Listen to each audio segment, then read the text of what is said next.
Muy bien, hoy vamos a hablar de dos trámites. A ver, ¿alguien tiene, veamos, vámonos a nuestro decreto 5477, por favor? Decreto 5477. Entonces vámonos al artículo número 8.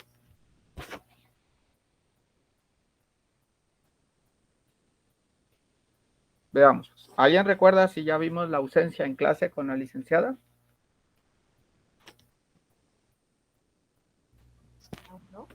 No, licenciado, no lo hemos visto.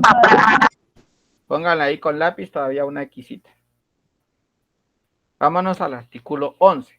¿Alguien recuerda si hemos visto disposición y gravamen de bienes de menores incapaces y ausentes?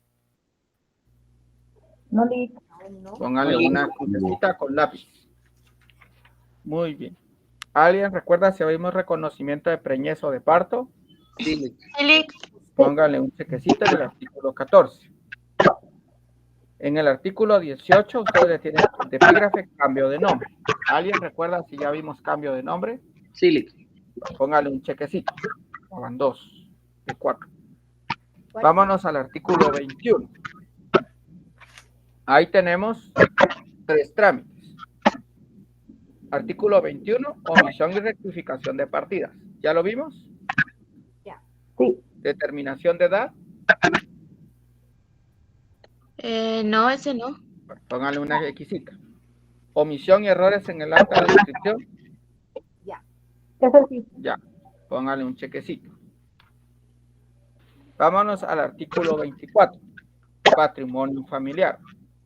¿Ya lo vimos? No. No. Muy bien.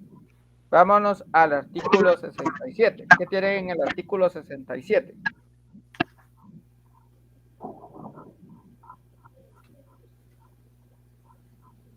¿Qué tenemos en el 67?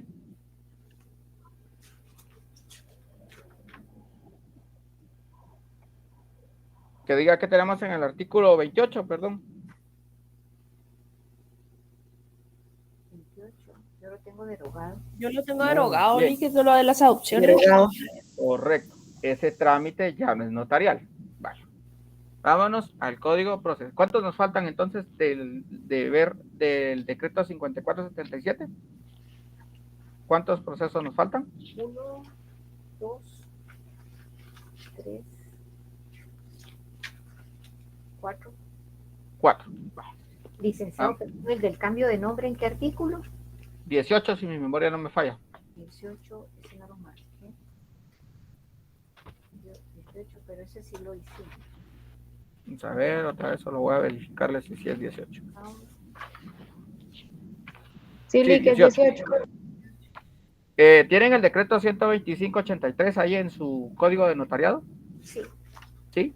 Sí. Ese es lo llaman ley de rectificación de área de bien inmueble urbano. ¿Ese ya lo vimos? No, licenciado. Ese ya lo vimos. Lo vieron conmigo. Sí, Lick, ya lo Ese ya vimos. está. Sí, lo vimos. Sí, con usted.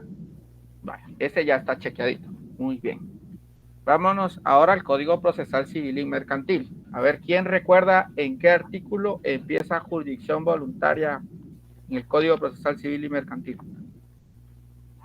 Es en el 401, Lick. Muy bien, 401. Eso ya lo vimos porque lo vieron conmigo. Veamos. Sigamos chequeando. Declaración de incapacidad, ¿ya lo vimos? No. ¿Seguros? No. No, Vamos Lick, a eso no poner- lo hemos visto. Bueno, vamos a dejarlo pendiente. ¿Qué artículo es, licenciado? Perdón. Artículo 406. 406, sí. Artículo 411. Ausencia y muerte presunta. Tampoco. Seguro que no lo han visto con la licenciada. No, Lick, no lo hemos visto. No, Lick. No lo hemos visto. Vamos ahora con artículo 418. Disposiciones relativas a la administración de bienes de menores incapaces y ausentes. Tampoco. Tampoco lo hemos visto. Tampoco, Lick. Bien. Artículo número 425. Modo de suplir el consentimiento para contraer matrimonio. ¿Qué tienen en ese? Nada. Ese está derogado. Ese está derogado, correcto. Yo lo tengo Artículo, vamos al artículo 426, divorcio y separación. ¿Ese lo tenemos? No, Lick. Vale. Ahorita les voy a ir explicando algunos por qué no los vamos a tener. Vamos al siguiente, que es reconocimiento de preñez o de parto. ¿Ya? Sí, sí. Cambio de Ya. nombre, Sí, También, identificación de persona, también, identificación de tercero, sí, Lick. también, asiento y rectificación de partidas, sí, patrimonio familiar. No. no, No. No, muy bien. Subasta voluntaria, Sí. sí, Sí, Lick. proceso sucesorio. Sí, Sí, muy bien. Sí. Sucesión testamentaria, que está dentro del proceso sucesorio. Y con eso, listo. Vale. Hay algunos que están en el Código Procesal Civil y Mercantil que no los vamos a tocar. ¿Por qué creen que no los vamos a tocar?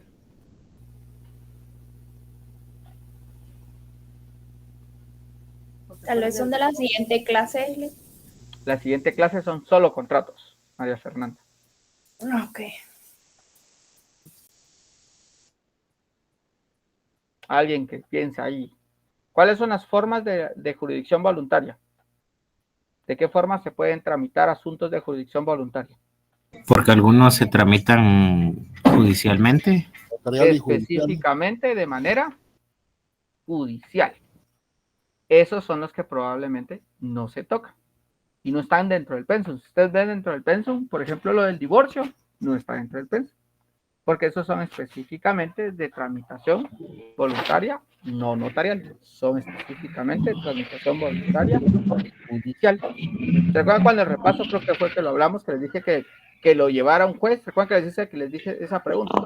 Si lo lleva un juez es porque esa tramitación puede ser voluntaria o no, y algunos habían dicho que no, porque de plano que había litis. Pero ya vimos que de lo que estuvimos revisando ahora, que hay unos procesos de jurisdicción voluntaria que los llevan ante un juez, pero no porque sea litis, sino siguen siendo procesos de jurisdicción voluntaria. ¿Alguna pregunta, Mélida? Creo que no, creo que va manejando, va ahí tratando de prestar atención. Muy bien, hoy vamos a ver dos, que es patrimonio familiar y determinación de edad. Determinación de edad es muy corto, el más largo es patrimonio familiar y es lo que tenemos programado para la sesión de hoy. Ya ahí en lo que hicimos ahorita nuestro repaso de cuáles ya llevábamos y cuáles no, ya di tiempo a que ingresaran el resto de sus compañeros por si todavía estaban ahí corriendo de una clase a otra. Entonces veamos pues. Entonces tenemos nosotros que el patrimonio familiar está, esto lo podemos ver en el Código Civil de 1933, es donde aparece por primera vez el patrimonio familiar. Este patrimonio familiar lo denominaban en ese código como un asilo de familia y tenía las características de que era inembargable e inalienable, únicamente como dos características. Si nosotros recordamos, ¿cuántos códigos civiles han habido en Guatemala? Muy bien, 3 minor, así es, 3. ¿Cuál fue el primer código civil? 1985, si no estoy mal, licenciado, buenas noches, perdón. Casi, 1877. ¿Quién estaba a cargo en ese momento? ¿Quién estaba en el poder en ese momento? En 1877.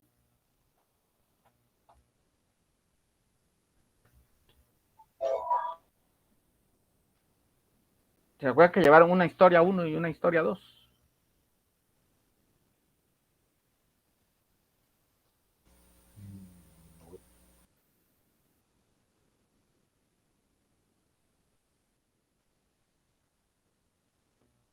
Justo. No. Muy bien, Justo Rufino Barrios. Sí, voy a omitir ahí lo que, por no va a leer la respuesta que me dieron ahí. Fue Justo Rufino Barrios. Justo Rufino Barrios era el presidente en 1877 y él crea un cuerpo normativo bastante amplio. Entre lo que él crea es un código civil, crea un código de enjuiciamiento civil y un código de enjuiciamiento mercantil, si mi memoria no me falla en la historia, y crea inclusive en su código penal, si no estoy mal, creo que también, y un código mercantil, un código de comercio. En esencia, el civil es el que me interesa. Entonces, en 1877 él crea un código civil. Este código civil de 1877 dura mucho tiempo y es en 1933 que se da unos cambios en el código civil. En 1933 estamos hablando aproximadamente que está en el gobierno Jorge Ubico, más o menos en la época de él hace otras modificaciones al Código Civil y luego el Código Civil vuelve a aparecer una reforma en 1960, que no es una reforma, sino derogan el anterior en 1965. Una de las características que tiene es que en 1965, al igual que en 1877, surge nuevamente un Código Civil, un Código Procesal Civil y Mercantil. Él quita los de enjuiciamiento mercantil y enjuiciamiento civil, los forman en uno solo. Surge también un código, no, el Código de Comercio es despuesito, porque este es de 1970, pero surgen estos dos cuerpos legales, como muy bien pasó también en 1877. Esta parte de la historia es bueno que la sepan, porque se las preguntan por lo general, a veces en el privado. ¿Quién estaba en el poder en este caso? Estaba, pues, ahí sí era Enrique Peralta Zurdia, era el presidente que estaba y es el que promueve que se hagan estos nuevos códigos. ¿Alguien sabe por qué se llaman códigos? ¿Por qué está el Código Civil, el Código de Comercio, perdón, el Código Procesal Civil y Mercantil, Código de Notariado, pero por ejemplo la Ley de Armas y Municiones no se llama código? O, por ejemplo, la ley de adopciones no se llama código. ¿Por qué unos sí son códigos y otros no son códigos? ¿Alguien tiene respuesta a esa pregunta?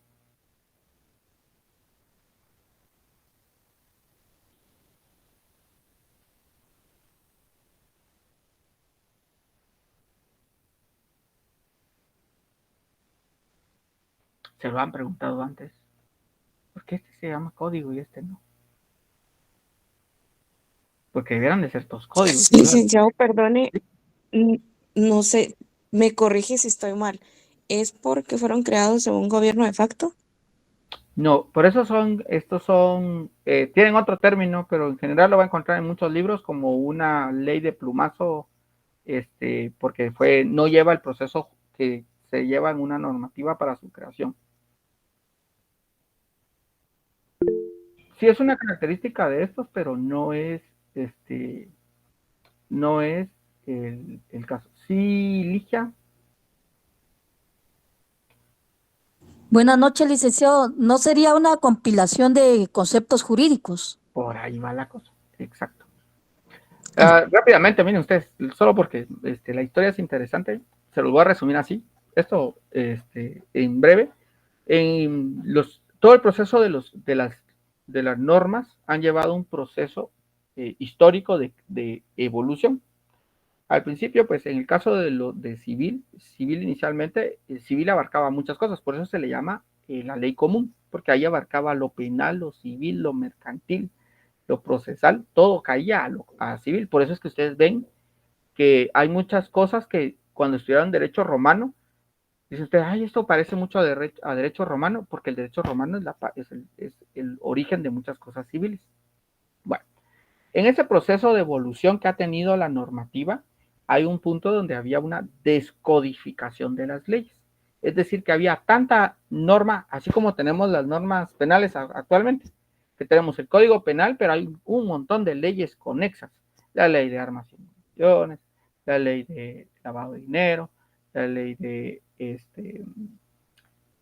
la ley para prevenir y sancionar, erradicar la violencia intrafamiliar. Todas estas son de corte penal. Entonces, ¿qué es lo que hicieron para formarlo? Lo que hicieron fue codificarlos. A esas épocas se llama la época de codificación. Por eso es que se llaman códigos, porque los códigos lo que agarran, por ejemplo, lo del matrimonio, lo del divorcio, existía una ley para regular toda la parte del divorcio. Y esa ley estaba ajena, estaba fuera del Código Civil. Cuando hacen los códigos, empiezan a hacer la codificación en Guatemala, lo que hacen es que toman toda la normativa de una misma área y la introducen a un solo texto, que es lo que conocemos como un código. Por eso es que estas leyes que les llamamos leyes conexas no tienen nombre de códigos, porque lo que hacen son leyes que son específicas de un área, pero no tienen una codificación creada, y de ahí sale el término código de todos nuestros códigos. Todos los que son códigos, por eso es que tienen esa estructura, porque son codificaciones que se crean. Muy bien, ya terminamos la parte de historia. ¿Cuál es el objeto? Ahora sí, regresando al tema que era patrimonio familiar. Me fui todo por leer lo del código de 1933. Entonces, el patrimonio familiar lo que va a buscar es asegurar el interés familiar y armonizar sus relaciones patrimoniales. En esencia, el patrimonio familiar lo que va a buscar es que si en algún momento los acreedores van en contra de, digamos, el padre de familia, así como pasa con lo de las tarjetas de crédito, por ejemplo, y quieren embargar bienes, entonces, si no se ha constituido un patrimonio familiar, ese bien puede llegar a ser objeto de embargo, si fuera la casa donde vive. Aunque hay ahí algunas limitantes, pero por darles una idea. Pero, ¿qué pasa cuando se constituye un patrimonio familiar? Este tiene una protección, como sabemos, nuestra Constitución es una Constitución que protege a la familia, es muy protectora de la familia. Entre los derechos, ustedes ya han leído de la Constitución cuando ya vieron su derecho constitucional y su derecho procesal constitucional, que ahí ya vieron las otras leyes, vemos que es muy protectora. Entonces, lo que busca el Estado al momento de regularizar la constitución de un patrimonio familiar es que la familia no se quede desprotegida por una situación que tenga que ver con, por lo general, que tenga que ver con algún tipo de deuda que tengan los padres, y no ejecuten un embargo y y saquen a las personas de su casa y se queden sin ello. 7. Qué pena, se está empezando, licenciado, con la explicación. Hoy la oigo un poco lejos, pero puede ser que sea porque tiene muy lejos. Si usa audífonos, está muy lejos. ¿Me escucha mejor ahí? Sí, un poco mejor. Dígame. Sí. Está recién empezando, pero me surge la duda. ¿Qué pasa si ponemos todos nuestros bienes en el patrimonio familiar? ¿Sí se puede? ¿O hay Tiene un límite. Eso le iba a preguntar. Eso lo vamos a ver, que hay un límite legal. Ok. ¿De cuándo es el Código Civil? 1900, ¿qué les dije? 65. 64, 65, por ahí en esos 2 años. En uno está cuando se creó y el otro cuando entró en vigencia. 63, 64, sin memoria. En ese entonces, el monto, cuando veamos el monto, van a decir ustedes, no puede ser que ese sea el monto. Pero en ese entonces, el monto que estaba establecido era un monto bastante alto. Ahora cuando veamos al monto, solo van a recordar esta parte. En la actualidad, ese monto no es tan alto como se pudiera esperar. Entonces, eso genera cierta dificultad. Bueno, entonces veamos qué características tiene el patrimonio familiar. Ajá, sí, Maffer ya les adelantó ahí, les contó el final de la película. Está bien. El patrimonio familiar tiene las características que es indivisible, y es que no lo podemos separar, no podemos decir, muy bien, entonces mire, pues ya te constituí patrimonio familiar, ahora, mire, yo quisiera que la mitad ya no fuera patrimonio familiar. No se puede, porque recordemos que esta es una institución que es protectora. Inalienables porque no lo podemos vender, inembargable porque no nos lo pueden embargar, no pueden ser grabados, no pueden grabarse, es que quiere decir que no podemos constituir una hipoteca sobre el patrimonio familiar. No pueden estar grabados, es que quiere decir que cuando lo constituyamos, no puede tener él ya incluido una hipoteca como parte del patrimonio. O sea, si ya está hipotecado, no puedo volverlo patrimonio familiar. Que no pueda grabarse es que si se ha constituido, no puedo ahora venir y decir, si es un terreno, por ejemplo, mire, fíjese que lo voy a hipotecar porque no se puede. Y no puede, sí se puede, lo único que sí se puede constituir es una servidumbre. ¿Por qué creen que sí se puede constituir servidumbre? ¿Sí, Josué? Buenas noches, licenciado. Una pregunta. A la hora de hablar de la inembargabilidad, un ejemplo, la casa de mis padres tiene patrimonio familiar. Se constituyó. Pero viene mi papá y se mete a una deuda. Un ejemplo, es por esa deuda le pueden embargar la casa. si ya tienen patrimonio hace 20 años, un ejemplo. No podrían porque por eso es inembargable.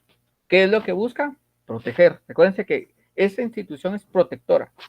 Como es protectora de la familia, aunque tenga lo que tienen que buscar es otro medio de poder embargarle. Ojo, no quiere decir que por eso voy a tratar yo de jugar y decir, como no me pueden embargar mi casa, entonces yo me voy a meter a deudas y hay que miren quién les pague. No, porque tampoco es un principio básico que lo que se presta, se paga. Y eso es lo que a veces no funciona en la economía. Se gasta lo que no se tiene. Pero eso será cuando estudiemos alguna vez, estudiamos la ley de tarjeta de crédito, podemos hablar sobre ellos. Que por cierto, tienen que leer la persona ley actual. Sí, Josué. Muchas gracias. Con gusto. Sí, Romeo.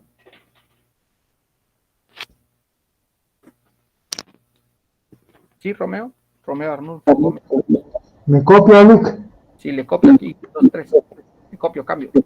¿Los bienes se podrían donar antes de hacer el patrimonio? Pero si ya están donados, no son suyos. Así es. Entonces ya no podría constituir patrimonio con esos bienes. ¿Es legal? No debiera. O sea, si ya está el patrimonio, No. no podría haber una donación porque recuerden que al final. Ahora, si el patrimonio no ha sido constituido y lo donan y después quiere constituir patrimonio con esos bienes donados, No, eso es lo que no se quiere. Hacer el patrimonio. ¿Se puede hacer? ¿Es legal? Es que si ya está constituido no se puede hacer. No, no está constituido. ¿No está constituido? No. No puede constituir un patrimonio. Ahorita vamos a ver de las características que no puede constituir patrimonio sobre algo que no es suyo. Ah, bueno. Digamos que yo no puedo venir y decir, ay, mire, Romeo, voy a ir a constituir mi patrimonio familiar en su terreno. No hay como una razón de, porque se supone que usted es el dueño. Pues yo leí no sé dónde, pero hay un artículo que decía que si se hacía un procedimiento antes de eso, se tomarían acciones legales. Eso sí. Vamos a ver si está entre los artículos que vimos y seguimos ahí con ahí en el Twitter. Gracias. Personas que pueden, aquí está lo que más o menos lo que preguntaba, para dar un poco de respuesta a lo que preguntaba Romeo. ¿Quiénes pueden constituir patrimonio familiar? Puede, aquí está lo que decía, aquí está la pregunta, mire Romeo. Depende del punto de lo que me esté preguntando, le puedo dar la respuesta ahora sí a su pregunta. 1, el padre y la madre sobre bienes propios en el matrimonio o unión de hecho. Eso quiere decir que tienen que ser de ellos. 2, marido y mujer juntamente sobre bienes comunes a la sociedad conyugal. ¿Cuál es la diferencia entre el primero y el segundo, ustedes?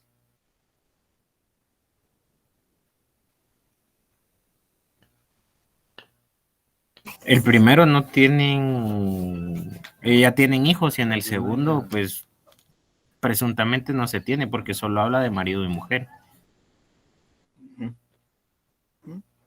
¿Alguien más lo interpreta distinto? Sí, licenciado, buenas noches. ¿Sí? Veo es que sobre el primero, donde dice el padre o la madre, sobre sus bienes propios, o sea, los bienes del padre y la madre, independientes. Y en el segundo, habla sobre los bienes comunes de ambos dentro de la sociedad conyugal. O sea, por ejemplo, que compraron una casa ya estando casados. Ese es en sociedad conyugal. Eso es lo que yo entiendo. Uno es lo mío o lo de ella y este es lo nuestro. Sigamos, pues. Tercero a favor de la familia, pero aquí está para responder su pregunta, Romeo. Tercero a favor de la familia a título de donación o legado. Es decir, que yo, aquí es distinta la cosa, yo le voy a donar a Susana una casa para que se constituya patrimonio, o yo voy a constituir patrimonio familiar en favor de Susana, a título de donación o legado. Es el único caso donde se pudiera, pero yo lo estoy, digamos, me estoy quitando el bien y se lo entrego a un tercero.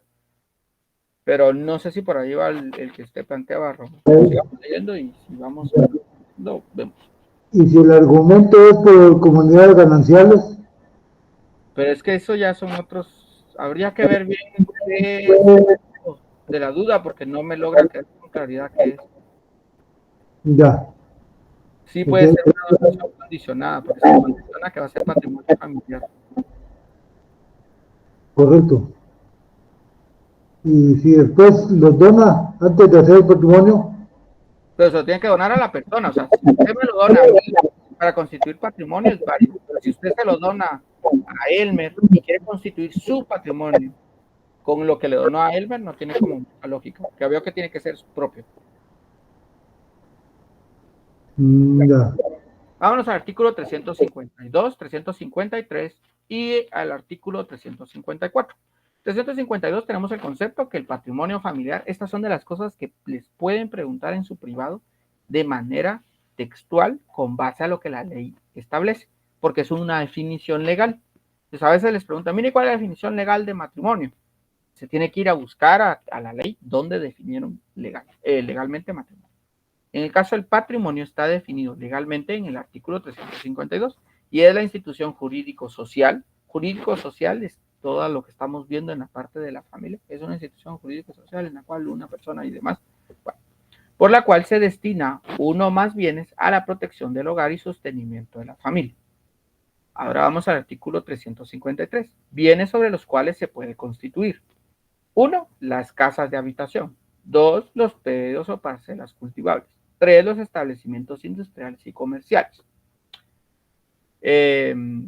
Tenemos ahí como anotaciones personas que pueden constituirlo.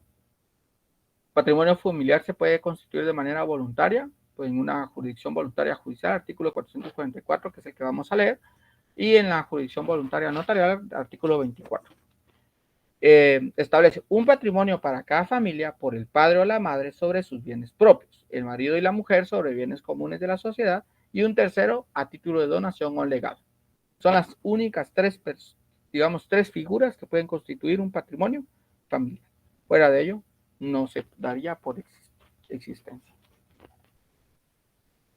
Me dicen si ya marcaron o ya tienen el dato de lo que tienen que anotar.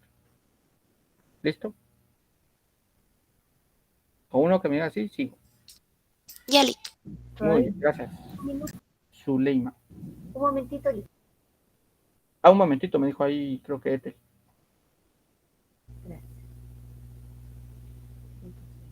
Una pregunta, Lick. Lo que dice patrimonio familiar voluntario, donde dice artículo 24, ¿qué ley es? A ver, ¿quién me adivina qué ley es? No, porque no se lo quiere decir, Mario. Ley reguladora de la tramitación notarial de asuntos de jurisdicción voluntaria, Lick. Exacto. Por eso tiene LRTNAJV. Ley reguladora de la tramitación notarial de asuntos de jurisdicción voluntaria. ¿Por qué no dice decreto 5477? Porque se recuerda que les dije, les van a preguntar cómo se denomina esa ley. Es una de las leyes más largas. Hay otra también que es larga, pero esta es una de las más largas. Gracias. Con gusto. Sigamos. Vámonos entonces al artículo 355 para responder la duda de Ethel. Valor máximo del patrimonio. Este ya fue reformado en 1996.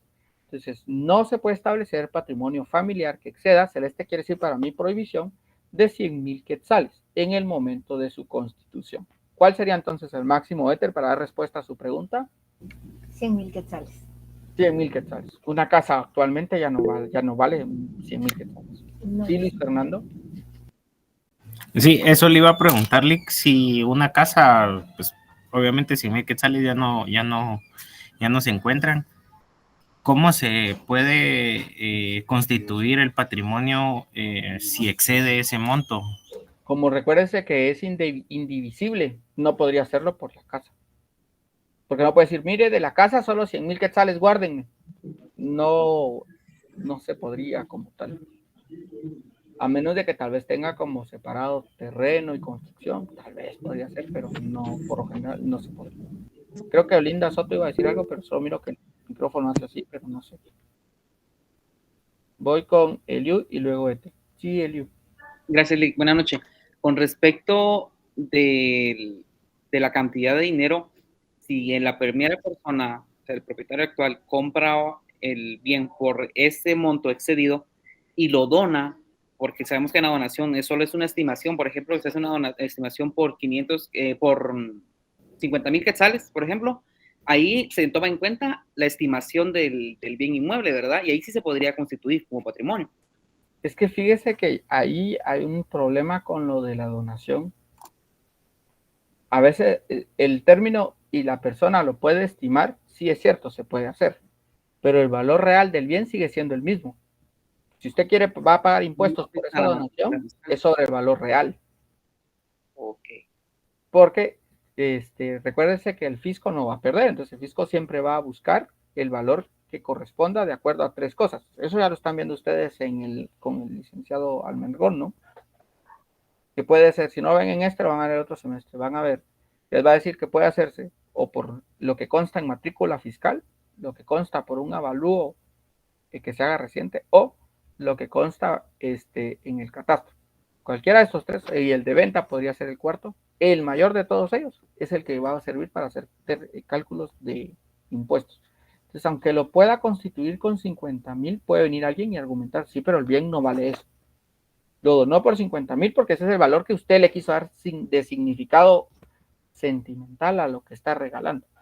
Pero en la realidad tiene este valor. Y puede ser que alguien le diga que es inválido constituir esa casa si tiene mayor valor. Ethel. Gracias, Lick. Licenciado, le iba a preguntar. Realmente ese valor, 100,000 quetzales, es un valor que está completamente fuera de la realidad. Entonces, ¿qué sucede, por ejemplo, si se hace una compraventa por ese valor? Porque en realidad lo que estoy haciendo es regalándole bien, pero de manera simbólica le vamos a poner esos 100,000 quetzales a nuestra compraventa. ¿Eso es válido para poder ¿sabe cuál es el detalle? Ajá. A ver, pues no se me había ocurrido una compraventa de una de estas cosas así, ¿sabe? Pero en el caso de los bienes, ¿cuál sería su argumento para decir que el bien redujo su valor? Si es una casa, la casa gana plusvalía, pero para decir que perdió, tendría que argumentar la razón. Yo lo dejaría si llegase a hacer algo así, pero tendría que dejar detallada la razón de por qué se está bajando el valor real de la casa. Porque recuérdese que después hay que ir a hacer un registro de esa casa. ¿Sabe qué podría hacer si quiere hacer eso? Hacer una partición, podría ser una forma. Tienen un terreno grande y quieren que una parte del terreno constituya patrimonio familiar para no quedarse sin nada. Por ejemplo, la gente que tiene fincas agarra de toda la finca y lo que hace es hacer una partición a nombre propio. Y esa partición ya puede representar un valor menor a los 100,000 quetzales de ese pedazo.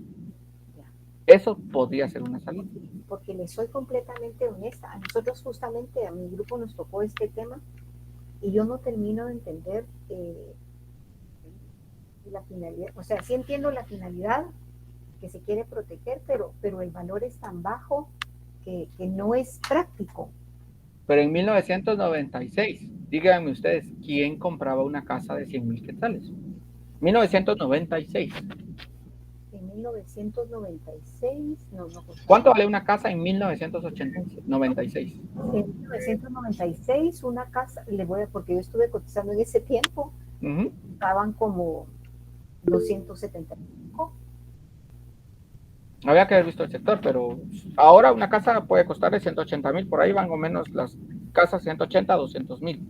Casas pequeñas, evidentemente. Depende del sector que sea. Dependen muchas cosas, muchas cosas. Pero hay terrenos que puede ser que le cuesten 50,000 quetzales porque así están valorados y ese es el valor real. Ese podría servir. Pero es lo que hay una en la zona 18 en el Limón que vale 60,000 de 3 niveles. Pues entonces póngale que era lo que les decía al principio. Tienen que tomar en cuenta cuándo se forma la ley. Esta reforma es de 1996, estamos hablando 96 y 4 son 2024, son 28 años de diferencia. ¿Qué es lo que debiera de hacerse? Promover una actualización a ese monto para que sea más viable. Eso sería lo que yo les recomendaría en este caso. Por lo que entiendo, por lo que está, sí se puede constituir, pero no puede pasarse de ese valor. Esa es la clave, que no se puede pasar de ese valor. Porque así está en la ley. Ahí mismo lo dice. No puede establecerse, lo establece, no puede establecerse patrimonio familiar que exceda 100,000. ¿Qué pasa si yo me excedo? No lo toman, estaría por no hecho. Muy bien, ¿cuáles son sus características entonces? Indivisible, inalienable, inembargable, no puede estar grabado ni grabarse, salvo en caso de servidumbre, que ya lo habíamos dicho. Licenciado, ¿qué pasa si usted tiene una casa de 300.000 quetzales y constituye patrimonio familiar y solamente declara 100.000? Estaría falseando su dato en la escritura de constitución. ¿Y quién me puede encontrar el error?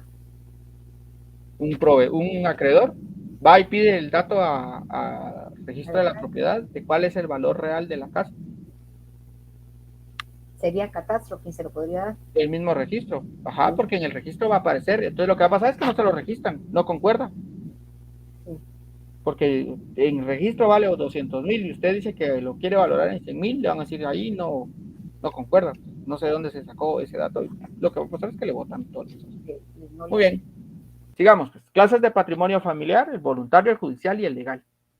Voluntario, yo voy y lo constituyo. Judicial, pues un juez va y me ordena que yo lo tengo que hacer.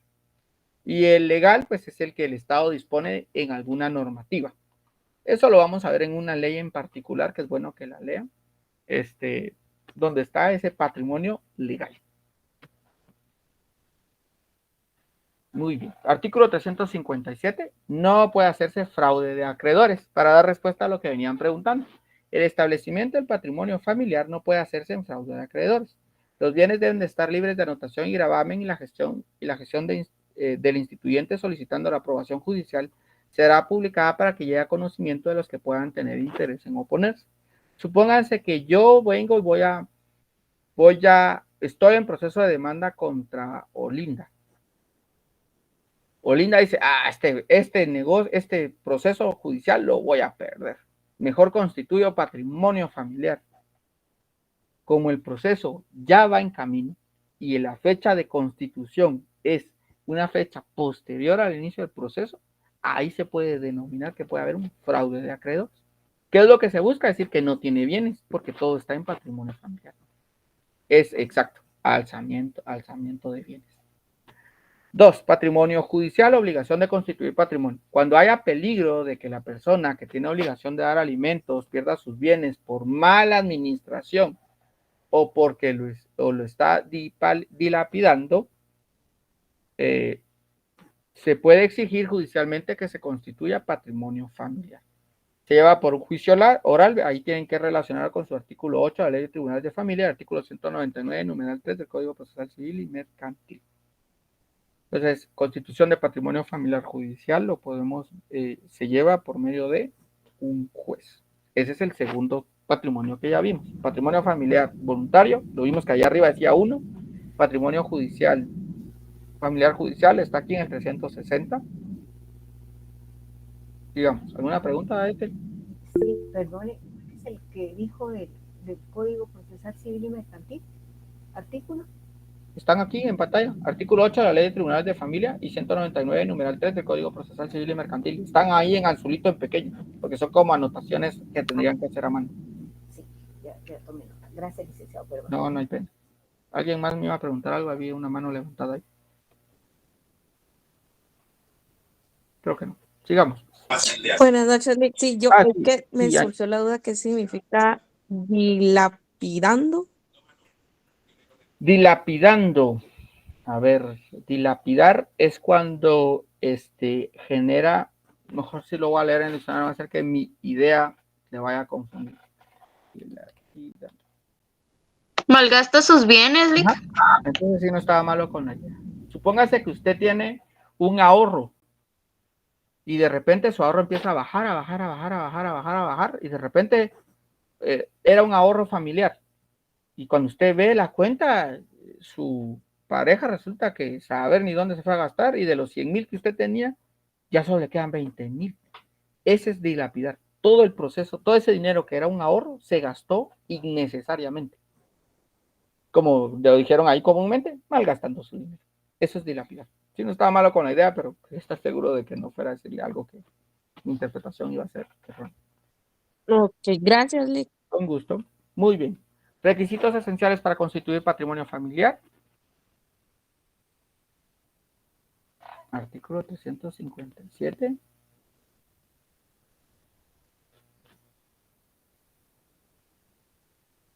¿Dónde dice ahí solicitud judicial?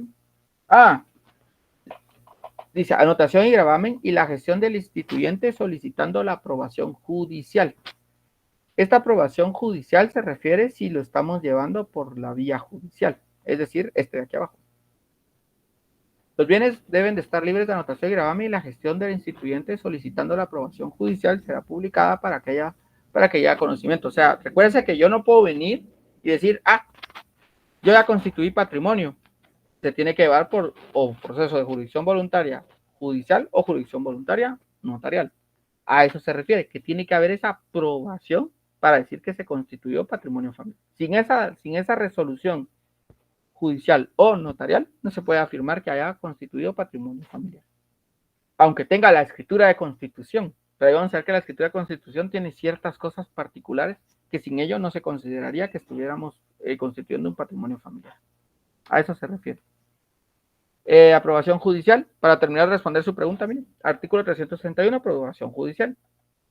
Para la constitución del patrimonio familiar se requiere aprobación judicial y su inscripción en el registro de la propiedad.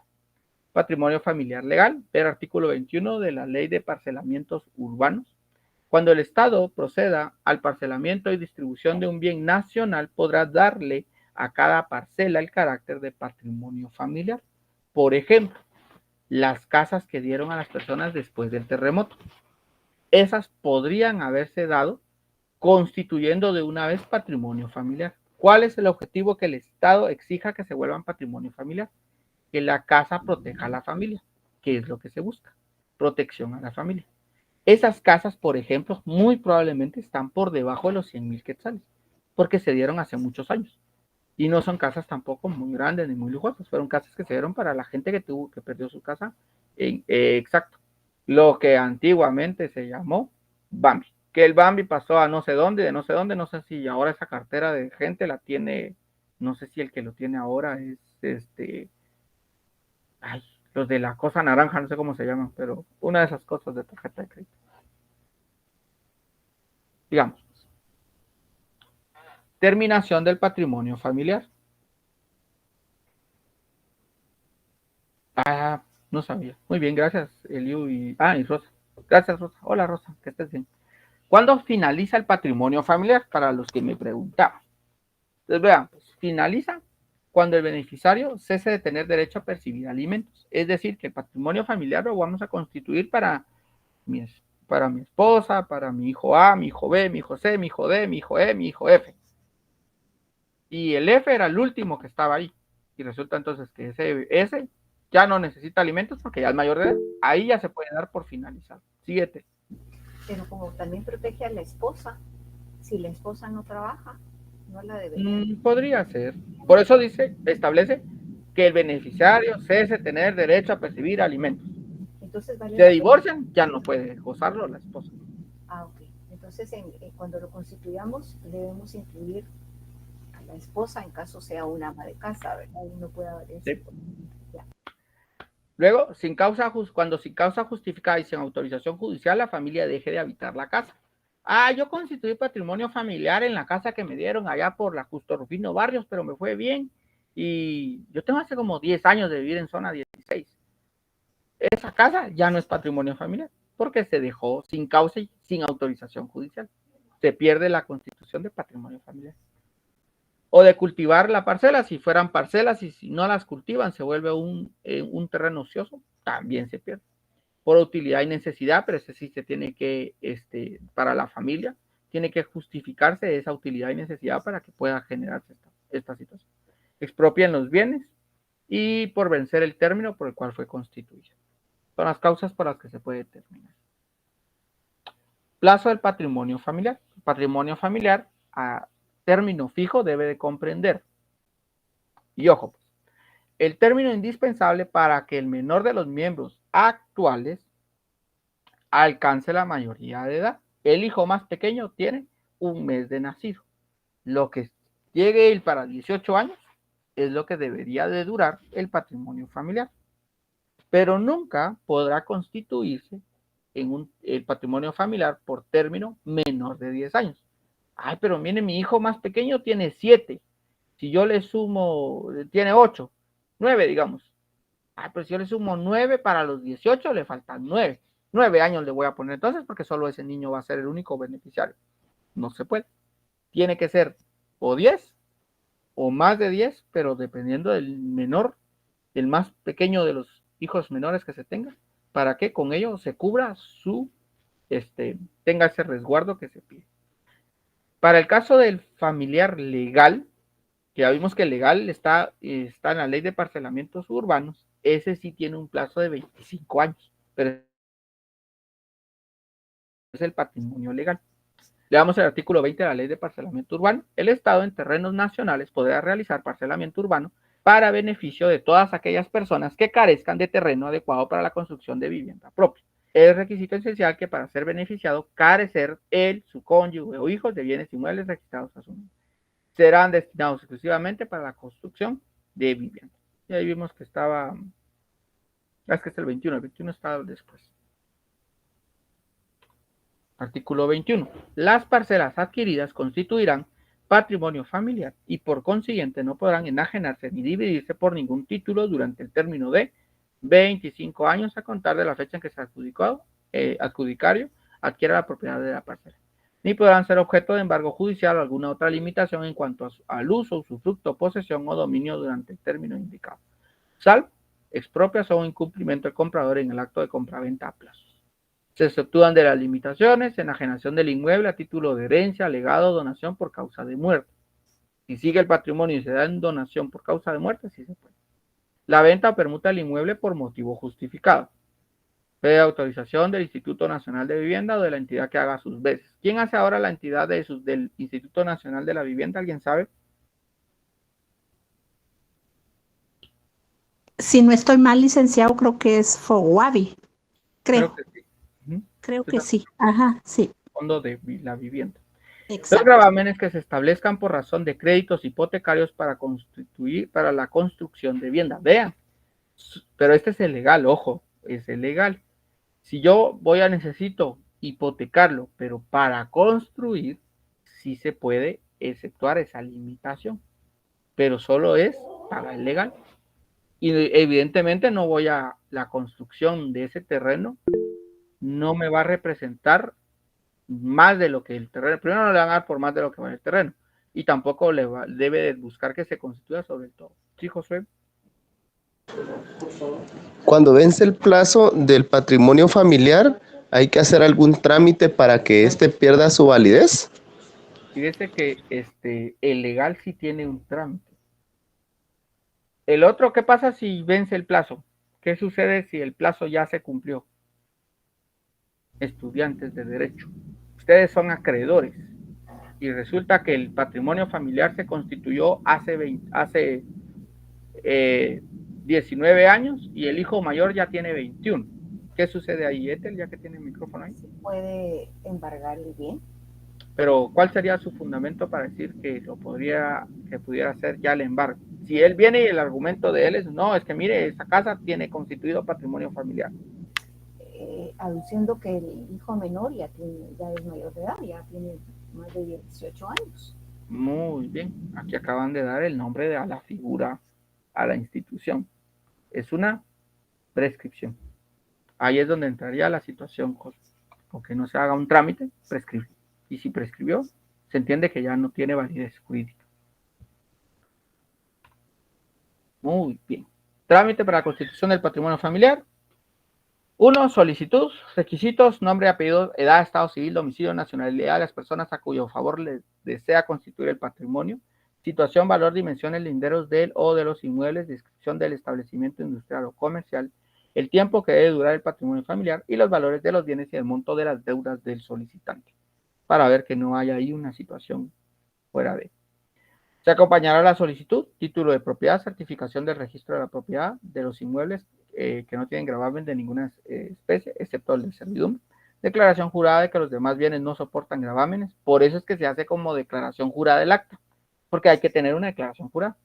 Certificación del valor declarado de los inmuebles para los efectos del pago de las contribuciones fiscales. Artículo 445. Si el juez encontrar bien documentada la solicitud, ordenará que se publique en el portal electrónico del Diario Centroamérica por 3 veces en el término de 30 días. Si hubiera oposición, el juez resolverá los trámites en un juicio ordinario, siempre que con la demanda se acompañe una prueba documental de por qué se están oponiendo a esta situación. Artículo 107. Autorización judicial de escriturización. Efectuadas las publicaciones y no se ha presentado una oposición o se rechazan sin lugar las que se hayan presentado, el juez, previa audiencia a la Procuraduría General de la Nación. ¿Por qué creen que va a Procuraduría General de la Nación este trámite? Por los intereses de los menores. Hay intereses de los menores y puede haber en algún Por los momento. menores. Se publica que se va a constituir patrimonio familiar, Cristian, para ver si no hay alguien que quiera oponerse, tal vez hay un proceso ya judicial y ustedes lo quieren hacer por alzamiento de bienes. Ahí entra el por qué se pueden oponer. Muy bien, ¿qué van a determinar? En la persona que lo fundó, los nombres de los beneficiarios, bienes que comprenden, valor, tiempo, duración, patrimonio familiar, la resolución que concede la autorización que deberá transcribirse en la escritura constitutiva. Por eso es que sin trámite no hay constitución. Porque aunque usted diga, yo voy con un notario que me levante que me fraccione una escritura donde establezca que yo constituí patrimonio familiar, pero si él no ha hecho el proceso de jurisdicción voluntaria para la constitución, esa escritura no tiene validez, porque vean que tiene que tener transcrita la resolución donde se autoriza el patrimonio familiar. El patrimonio familiar surtirá todos sus efectos legales desde el momento en que se otorgue la escritura constitutiva y desde su inscripción. Perdón. Portal electrónico del Diario de Centroamérica. PETCA. Portal electrónico del Diario de Centroamérica. Eso tiene que actualizarlo en sus leyes donde establece Diario de Centroamérica y otro de mejor circulación y otro de mayor circulación, perdón. Es portal electrónico del Diario de Centroamérica. ¿En qué ley me baso para establecer lo que les estoy indicando? ¿Alguien sabe?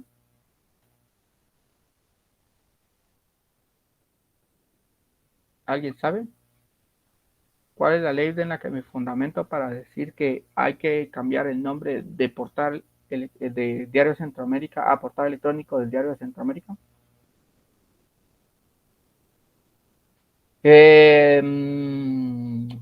¿Saben qué? Me caen muy bien.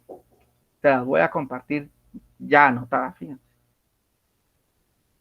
Tiene ahí un sello de agua, pero porque yo solo la pasé a un Word y después ya no la modifiqué, ¿vieron? Porque me caen muy bien. Todo déjenme caer en cuenta.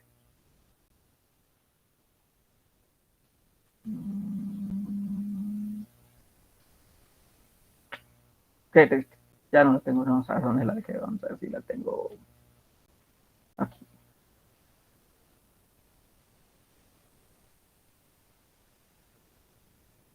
No, la tengo que buscar de otro lado. La voy a buscar y se las voy a compartir. Si no estoy mal, es la ley de avisos electrónicos.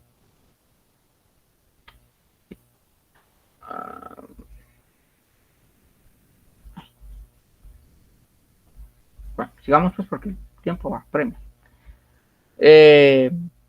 Luego el patrimonio familiar surtirá sus efectos y no podrá entablarse acción de nulidad del mismo. Miren, esa es una protección. ¿Qué protección tan grande? ¿Ya vieron? Porque yo no puedo venir y argumentar nulidad si cumplí con las publicaciones y no hubo oposición. Ese es el momento para solicitar la nulidad del proceso. O sea, decir que el proceso no se puede llevar a cabo porque yo tengo un derecho preferente respecto a lo que se está haciendo. Pero si yo por descuido no voy y me presento o se me pasa la fecha de presentarme, automáticamente yo ya no puedo venir y decir, no, pero es que no se puede. No se puede porque ya no se puede entablar acción de nulidad porque ya se ha constituido. Sigamos en lo que les busco la ley. En el caso del decreto 5477, ley reguladora de tramitación notarial de asuntos de jurisdicción voluntaria, en el artículo 24 está la solicitud, se presenta ante el notario, luego se hace la publicación y si hay una oposición, sabemos que lo remite al tribunal competente. Luego de eso, pues ya se hace la escrituración, se hace llamar, antes de escriturar, se hace la solicitud para que la Procuraduría General de la Nación haga su dictamen y llenado todos los requisitos, se hace la escritura. Y aquí ven lo que debiera de contener básicamente, o sea, no es que la escritura solo van a hacer con estos 4 puntos, es lo que no le puede faltar a la escritura sumado a lo que está en el artículo 29 del Código Notarial. Los nombres de los beneficiarios, bienes entre los que comprende, valor y tiempo de duración. A ver, ¿dónde? ¿Alguna pregunta? A ver, ¿cuál es la pregunta aquí? Sí, Luis Fernando. Lick, entonces, según entendí, para hacerlo notarialmente también se tiene que tirar la tenemos que pedir la autorización judicial. No. ¿O es ¿Por qué lo diferente interpreté ahí? proceso? ¿Por qué generé esa interpretación en su ser?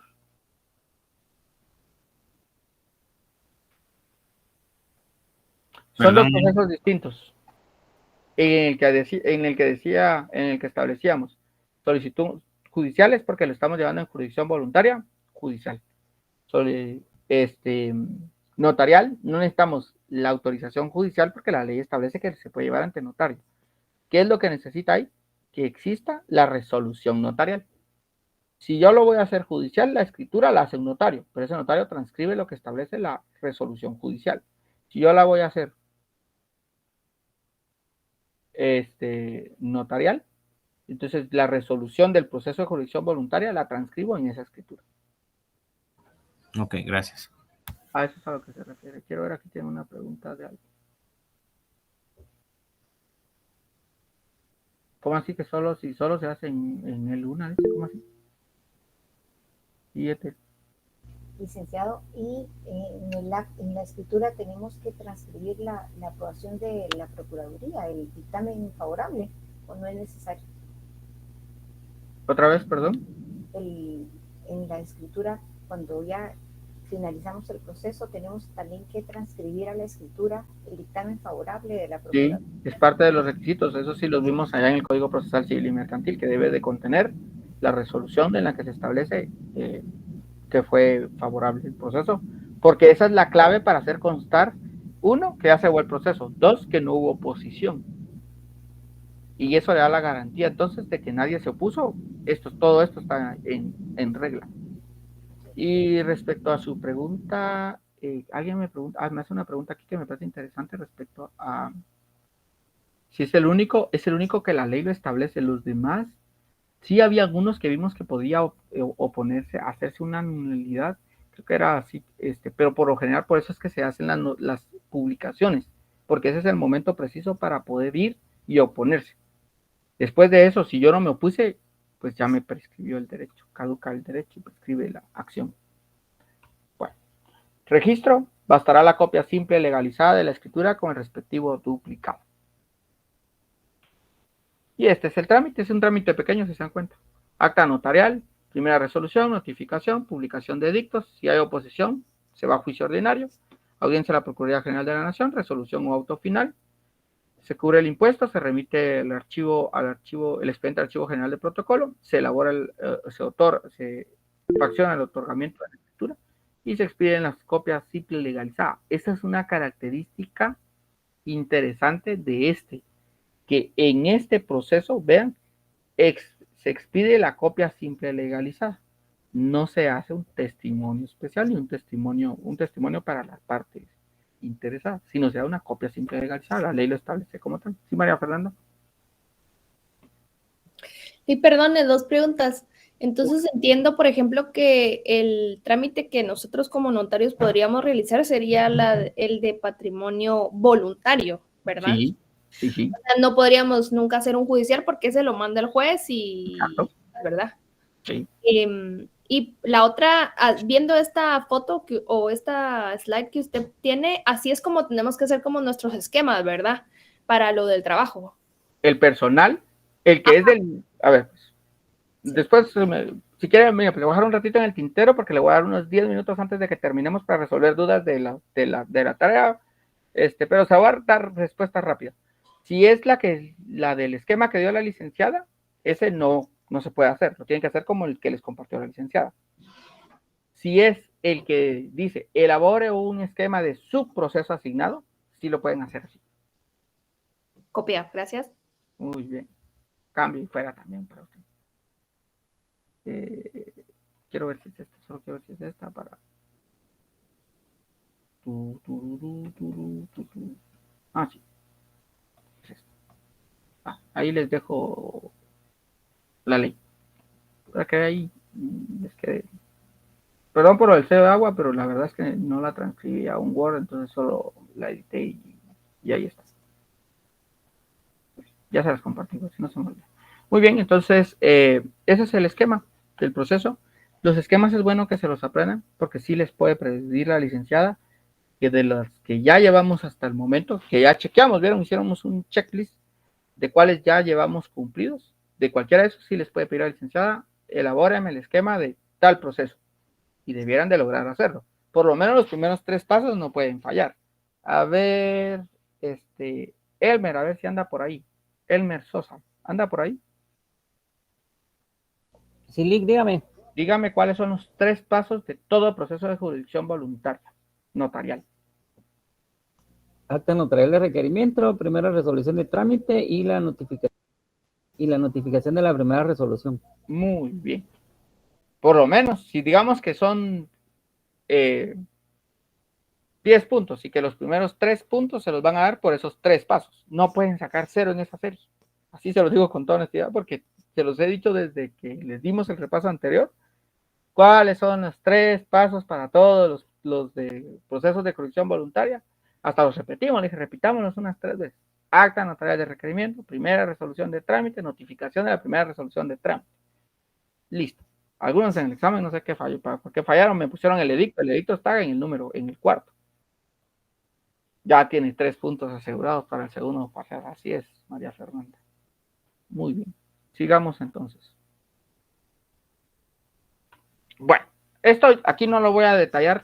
La verdad es que esto lo pueden leer también del libro del doctor Nery Muñoz, solo para que vean la parte de la estructura, acta de requerimiento, los 2 timbres de ley que corresponden, 50 centavos de timbre fiscal y 10 quetzales de timbre notarial. Y de esto lo único que me interesaría es, bueno, cómo se denomina el acta para las diligencias voluntarias extrajudiciales de constitución de patrimonio familiar. Eso es clave en el nombre. Luego veamos qué les dije que íbamos en el punto primero, ¿qué íbamos a anotar siempre? En el punto primero, ¿qué se va a anotar primero? De los antecedentes. Muy bien, María Fernanda, los antecedentes. Entonces veamos que los antecedentes es, pues que la persona tiene tal edad, tiene tal, cuál es su documento, con qué se identifica, qué hijos tuvo, que está casado y que tiene una propiedad que es la que va a servir de, para poder hacer la constitución de patrimonio familiar. O sea que aquí debieran de tener ustedes como base que hay que decir quién es, cuál es su estado civil, qué hijos tuvo y hablar de el bien al que se va a constituir patrimonio familiar. 4 cosas tiene que tener su punto primero. Se las vuelvo a decir. ¿Quién es? Su estado civil, cuántos hijos tuvo y cuál es el bien sobre el que se va a constituir patrimonio familiar. Esos son sus antecedentes, porque todo eso lo necesitas saber antes de cualquier cosa. Sigamos. Segundo, continúa exponiendo el solicitante que se desea constituir patrimonio familiar. Aquí ya está haciendo su petición, identificando bajo las siguientes estipulaciones. Que los beneficiarios son, ya dice quiénes son los beneficiarios. Vean, ¿se recuerdan que decía? Establecía la ley. Nombre de las personas beneficiarias, eso es el A. Que se va a constituir patrimonio familiar. Esto es el B. ¿Sobre qué? C. El tiempo. Está el plazo de 10 años. D. El monto. El valor que tiene, 80,000. Y E. El representante de los beneficiarios y patrimonio familiar, así como el administrador del mismo, será el requerente. ¿Quién es el que lo va a administrar de todas las personas que están a cargo? Tercero, punto tercero, para el efecto requerente me presenta y ofrece los siguientes medios de prueba. Sí, Andrea. Lick, una consulta. ¿El administrador de los bienes podría ser otra persona que no fuera el padre o la madre o siempre tendrían que ser ellos? No, la ley no establece mayor cosa, lo ideal es que sean uno de ellos. Imagínense que por alguna razón no lo administra bien, es como complicado. ¿Quién va a administrar mejor que usted mismo sus cosas? Debiera de ser el principio básico. Yo no establece nada la ley respecto a, y lo puede ser bien distinto, lo ideal sería, recuérdense que no, de lo que leímos no establecía nada respecto a aquí. Eso, ¿por qué creen que es importante el administrador en el acta? Constituir quién va a ser el administrador.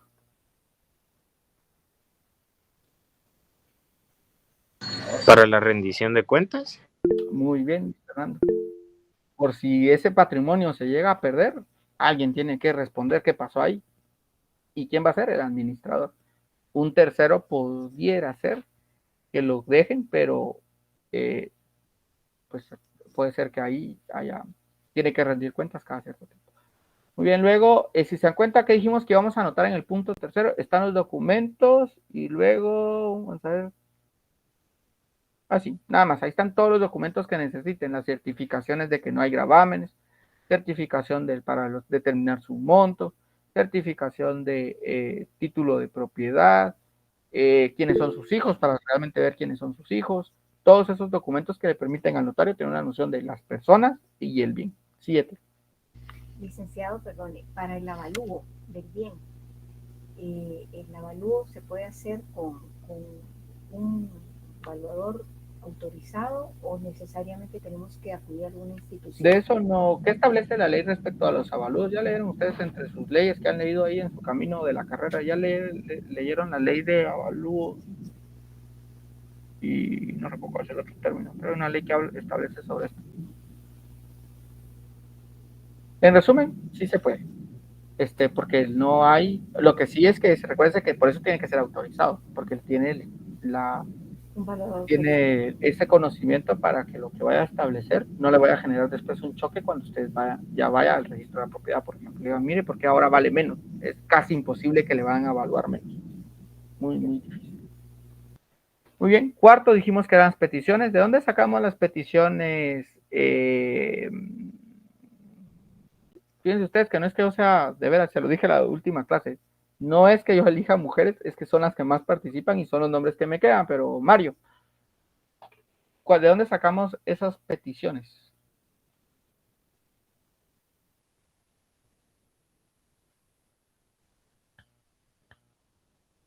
No está Mario, alguien que me diga, ¿de dónde sacamos las peticiones? Si no mal recuerdo, creo que es de los mismos esquemas, Lick.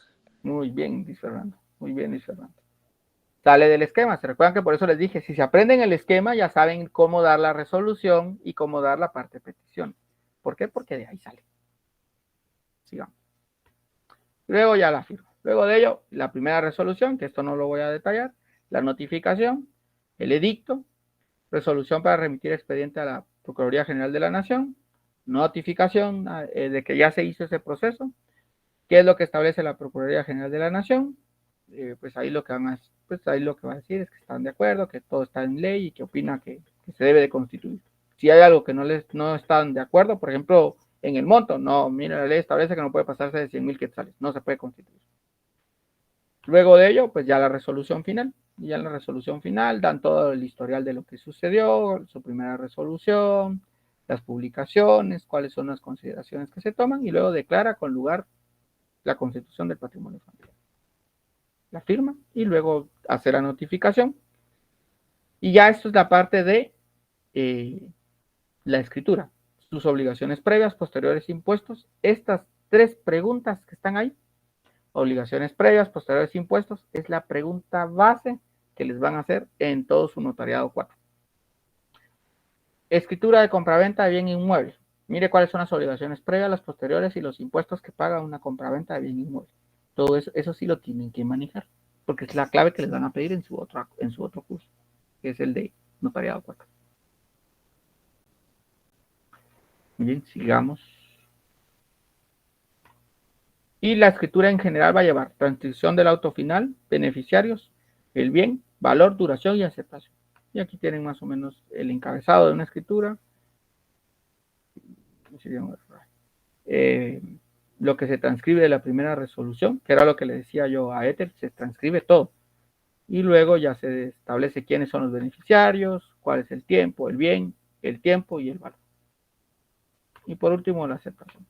Y con ello, la copia legalizada, que recuerden que esta es de las pocas cosas que no se extiende testimonio a la parte interesada, sino es una copia legalizada. Testimonio especial para remitir al Archivo General del Protocolo de la Escritura. Y para alguien que preguntaba, ¿solo el caso del estatal? Sí, Oscar. Sí, Oscar. Perdón, licenciado, me toqué el botón, perdón. Ah, no tenga pena. No tenga pena. O sea, así solo bájenlo si quieren para no. Proceso de liquidación del patrimonio familiar, pero este es estatal. Fíjense que yo también tuve la duda en su momento, como la de ustedes. Mire, ¿y qué pasa? ¿Cómo hago el proceso por lo general? Por eso hay un plazo. Terminado el plazo, ya sabemos que no existe esa constitución. Pero el estatal, que es el que se recuerdan que les dije que era por orden porque la ley lo establece, sí tiene pasos. Y esos pasos son los que están ahí, que es escritura una pública de cancelación de patrimonio, se presenta un expediente para obtención de la resolución, y creo que ahí recuerdo que sí había leído, a ver,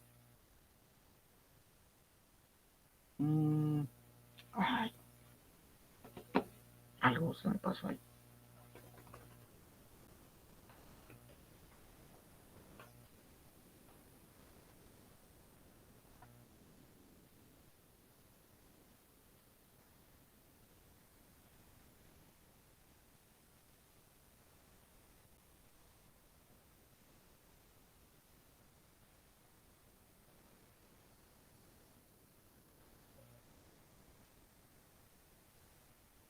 Miren, les voy a compartir algo que salió en el diario de Centroamérica respecto a la liquidación de patrimonio familiar.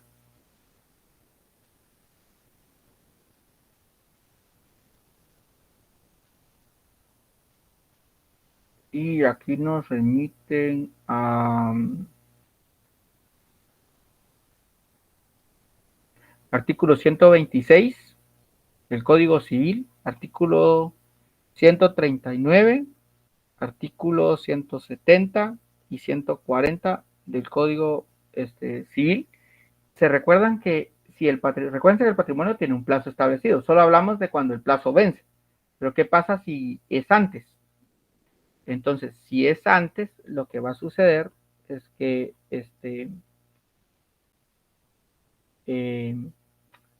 si se divorcian, por ejemplo, hay un divorcio, ahí puede suceder que haya que hacer una liquidación del patrimonio familiar antes. Y esos son los que están contemplados, ahí es donde los remiten. Por si alguien no mucho lee la noticia o se les pierde, creo que no. Ojalá. Entonces les voy a pegar el enlace y se lo voy a pegar ahí en el grupo por si lo quieren leer.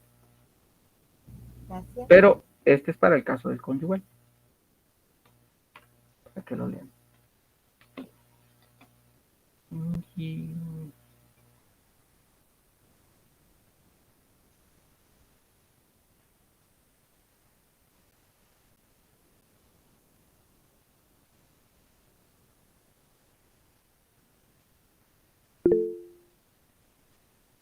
Y les voy a dar, les voy a compartir, es una página de la Comisión Presidencial, ¿sí?, de Guatemala, y aquí les dan la cancelación del patrimonio familiar vencido, pero de los que han tenido, que es el que está ahí, que han tenido, que fue bienes de UDEPIVO, es el que se encarga de eso, si alguien lo dijo, ¿no?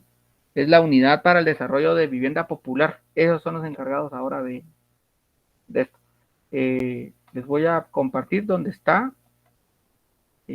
eso que está ahí en pantalla para el caso de la liquidación, si estamos hablando de esos bienes que en algún momento dieron con el Bambi. Ahí les dejé los dos enlaces, con eso ahí estamos con la parte de la liquidación del patrimonio. Sí, Alexander. Buenas noches, Lick. Solo una pregunta. Si fallecen ambos padres, ¿el patrimonio que fue constituido continúa por el tiempo establecido? Sí, porque protege a los hijos.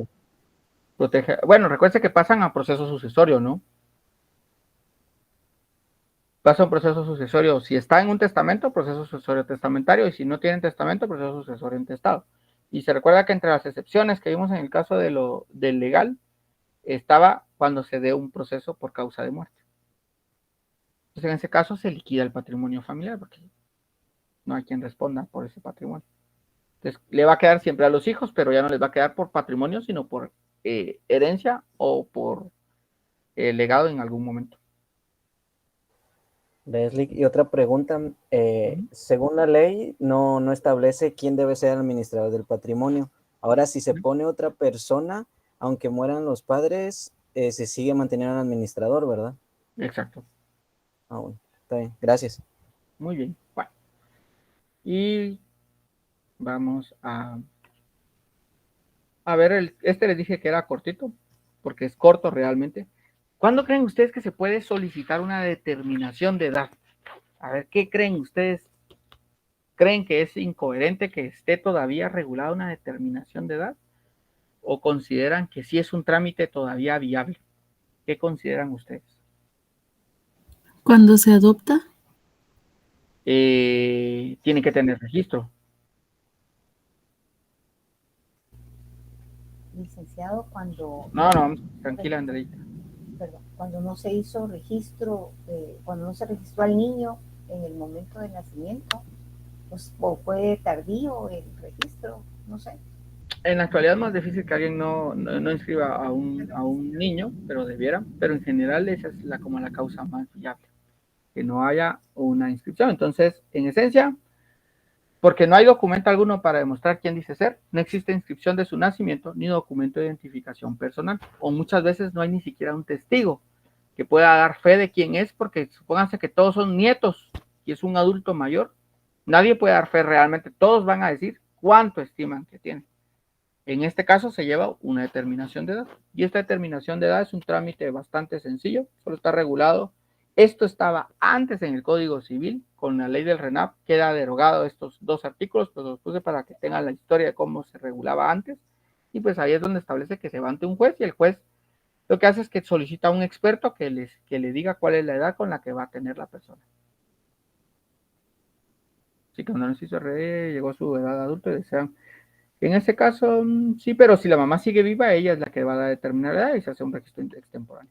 La determinación de edad cuando cualquier acto o diligencia que no sean de carácter procesal penal, si fuera posible fijar la fecha de nacimiento de una persona, podrá acudirse ante notario para que atribuya la edad que fije el facultativo competente. Facultativo, vean, establece uno, no necesitan dos médicos, necesitan solo uno, compatible con el desarrollo de aspecto físico y personal. De acuerdo a lo que establece la página del RENAP, ¿qué necesitan? Formulario proporcionado por el RENAP y comprobante de pago del concepto y la certificación de la resolución final. Y este es el trámite. Acta de requerimiento, resolución de trámite, notificación, acta de discernimiento de facultativo. Siempre que hay un facultativo, hay actas de discernimiento. Y hay un informe, auto final, notificación del auto final, certificación del auto final y se remite al archivo general de protocolo. Y listo.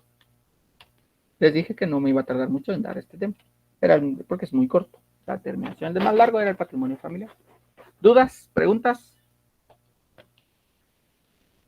Que esta no se manda como, o déjeme leer, no sé, no se manda como al RENAP como para que se determine. La certificación. Certificación del auto final, esa es la que se remite a RENAP. ¿Se acuerda lo que está aquí? Aquí dicen ellos mismos. Perdón. Certificación de la resolución final de vigentes en auto. Ay, perdón. Voy a traer café. No, es que estaba escribiendo, no leí esa cosa. No hay pena. Muy bien, María Fernanda. Bueno, con eso se termina el tema de la clase de hoy. Entonces vimos patrimonio familiar y vimos el trámite de identificación, determinación de edad. Antes de que salgan corriendo, entonces yo les voy a dar unos minutos para que si alguien tiene dudas de la tarea, lo voy a dejar grabando para que no tengamos, por si alguien de repente quiere volver a ver qué fue lo que preguntaron y demás, lo pueda ver. 1. 2, les voy a compartir la asistencia. Van a decir, porque hasta ahorita me faltan 2 minutos y mire, se me va a acabar la telenovela, ya no la voy a ver. Lo lamento, pero es que si no, no me iban a poner atención a lo que les iba a decir. En la asistencia de hoy está la pregunta si van a hacer la actividad que la licenciada asignó para la otra semana, que son los 3 puntos que ella les ofreció extraordinarios. Recuérdense que la actividad es que ustedes tienen que dar el trámite de forma verbal, exponerlo. Vamos a ver cómo manejamos esa parte de la exposición, pero tienen que exponer de manera verbal. Eso se va a trabajar el próximo jueves, pero necesitamos saber cuántos van a someterse para ver si son solo 5, por ejemplo, entonces nos repartimos con Rosa la actividad y hacemos otra actividad conmigo, por ejemplo, y Rosa mira esa, o hacen una con Rosa y yo miro el otro. Ahora, si son los 203, que creo que son los que hacen examen, pues entonces nos dedicaríamos probablemente el otro jueves a hacer únicamente esa actividad, de manera que nos dé tiempo de que todos pasen esa noche. Y si no, pues nos sentamos ahí en las banquitas de afuera a terminar antes de las 9 de la noche, porque a las 9 ya no puede haber nada académico. Todo eso era la parte informativa importante que les tenía que dar de la asistencia, para que no vayan a perdérsela ninguno en anotarlo, por favor. Para quien me pregunta, mire, Eli, ¿cuál es el tema que dio hoy? Entonces, ahí les dejo la portada para que ya sepan cuál es el tema. Ahora sí, respondo otra vez a María Fernanda su pregunta. En la tarea se piden un esquema del trabajo, que es el del proceso que ustedes hicieron. Ese lo pueden presentar como yo les he mostrado los que yo he compartido con ustedes, o lo pueden hacer de la manera que ustedes consideren pertinente. Aparte de ese está donde establece esquemas hechos a mano. Esos son los que les compartió la licenciada. Ustedes tienen uno ya digitalizado y uno en blanco. Imprimen ese en blanco. Ya algunos nos han comentado con Rosy de que es muy pequeño el espacio y demás. Pues pueden hacerlo más grande con tal de que les quede ahí. Con eso, con eso pueden hacerlo. Ese sí es uno por cada persona. Uno por cada persona. No es, todos entreguemos uno, no. Es uno por cada persona. ¿Alguien tiene alguna otra pregunta de la tarea? Sí, perdón. Voy con Angie y luego con Eliu. Ok. Licenciado, perdone, fíjese de que a mí me estaba dando un montón de problemas imprimir eso y darle más espacio para poder escribir. Entonces lo que hice fue hacerlo yo a mano, pero así con cuadritos a mano. Sí, No sé si habrá algún problema con eso. No, eso es válido, es válido. Ok, gracias. ¿Eliu? Los demás cuadros, unos dicen que se va a trabajar en clase. ¿Ustedes habían dicho que decíamos trabajar en clase, que ahí se iban a sellar? ¿O hay que tenerlos ya hechos? No. Ahorita ya es con que lo entreguen ya hechos, es lo que necesitamos. Esos no van a ir sellados entonces. No van a ir sellados. Por eso es que van en el trabajo. Ok. Muy bien. Dianet y luego Andrea y Kimberly. Y luego había una ahí, pero ya no vi quién era. Buenas noches, licenciado. El proceso que se va a hacer, la actividad que se va a hacer el 11 puede ser cualquier proceso.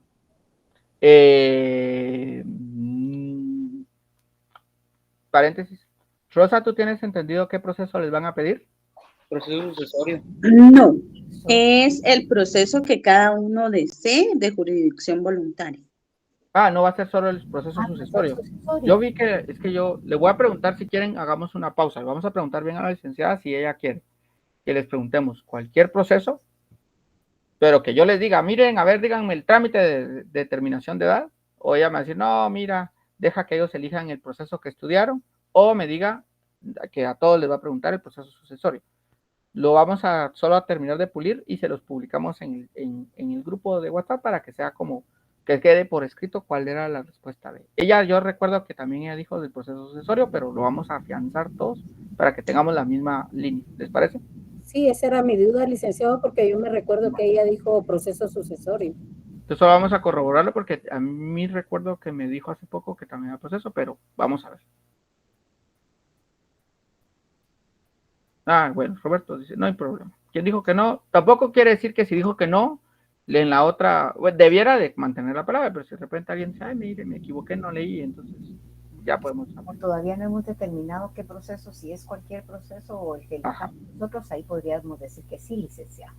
Pero ustedes anímense, son 3 puntos. Kimberly, creo que, iba Andrea, no recuerdo quién iba. Bueno, esto lo puedo ver yo aquí. Iba Kimberly. Ahora sí.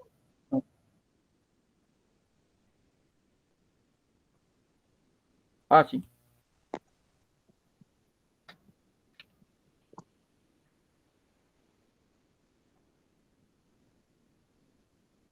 Hace un PDF, le toma captura de pantalla, ya no la dejé terminar, perdón, pero es que ya tenía la idea de la respuesta.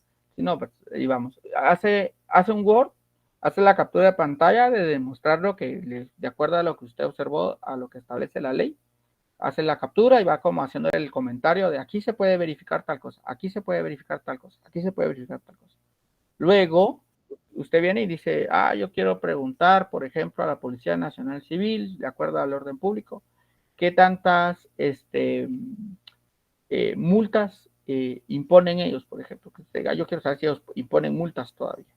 Entonces envía su correo. Yo les escribí ayer en el chat, toman en cuenta el plazo para que les contesten. Ella les dio un término para entregarlo, que ustedes tienen que tomar en cuenta que si lo piden un día antes, en el correo que nos manden de captura de pantalla de ustedes donde lo solicitaron, va a aparecer la fecha. Y no va a suceder que me digan, es que fíjense que me dijeron, a mí nunca me contestaron, difícil que no les contesten. Si no, hagan la prueba con unas 2 instituciones para tener claro cuándo es, cómo es la situación.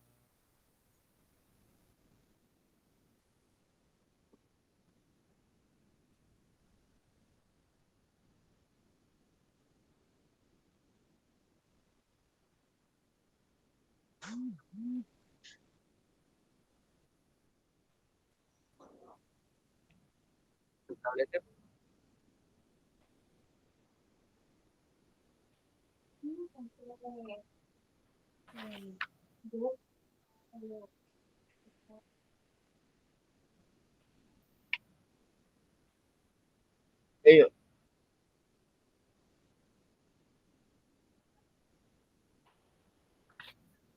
No es que se omitan, es que ya está cargado en ellos.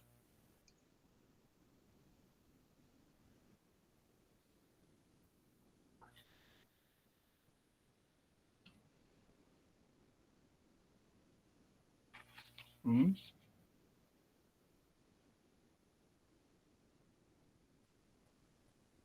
Uh-huh.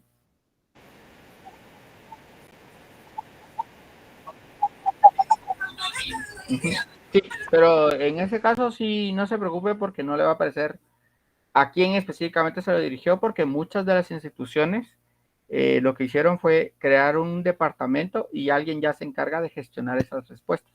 Entonces ya no es como antes que usted tiene que llegar a la central y decir, mire, fíjese que yo quisiera, pídasela usted al superintendente y ya ahí él la va a remitir a donde corresponda. O sea, ya tienen como cada quien su departamentito donde se encargan de eso.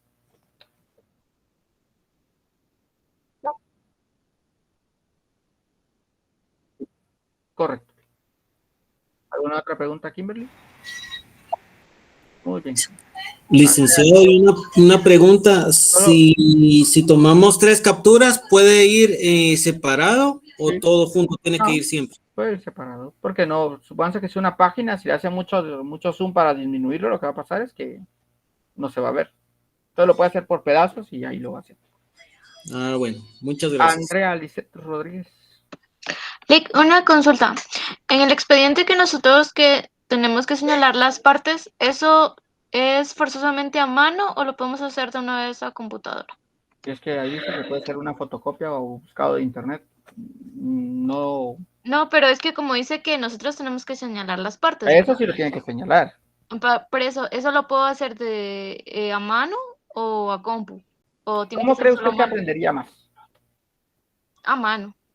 Pero si está la opción de computadora, por eso pregunto. Pues es que, pero realmente señalar es hacer llaves y anotar esto es tal pedazo. O sea, si usted considera que, ¿sabe cuál es el único detalle? ¿Qué pasa si yo encuentro 3 a compu igual que el suyo? Bueno. No, entonces sí es mejor a mano. Está En bien. ese sentido yo lo haría a mano para ahorrarme, que tal vez usted sí lo hizo y de buen acto, de buena fe, le dijo, le voy a dar copia a Rosa y Rosa le gusta ser muy amigable y le mandó al grupo donde no está usted, pero está el resto de gente y todos ahora tienen su documento y solo lo imprimieron. Es lo único que le puede generar conflicto, pero si usted considera que lo va a hacer a mano y que nadie va a tener uno similar a usted, hágalo a computador. Perdón, si va a ser a computador. Eso se lo dejo a su discreción después de lo que hemos dicho. Muy bien. Gracias. Nadel, Juan Pablo. Buenas noches, licenciado. Disculpe, mi pregunta va más enfocada a la forma del trabajo. En este caso, quisiera ver la posibilidad si se pueden editar documentación, por por ejemplo, obtenida virtualmente, por ejemplo, alguna certificación de nacimiento, cambiarle los datos de los compañeros, o es documentación real tal cual. Lo ideal es que sea real porque al final lo que queremos es que ustedes vean el expediente lo más real posible. Porque lo que pasa es que usted podría poner, digamos que usted me diría, ay, es que digamos que usted consigue un expediente de internet y solo lo imprime, ya lo encontró en un Word, por darle una idea, y solo lo imprime.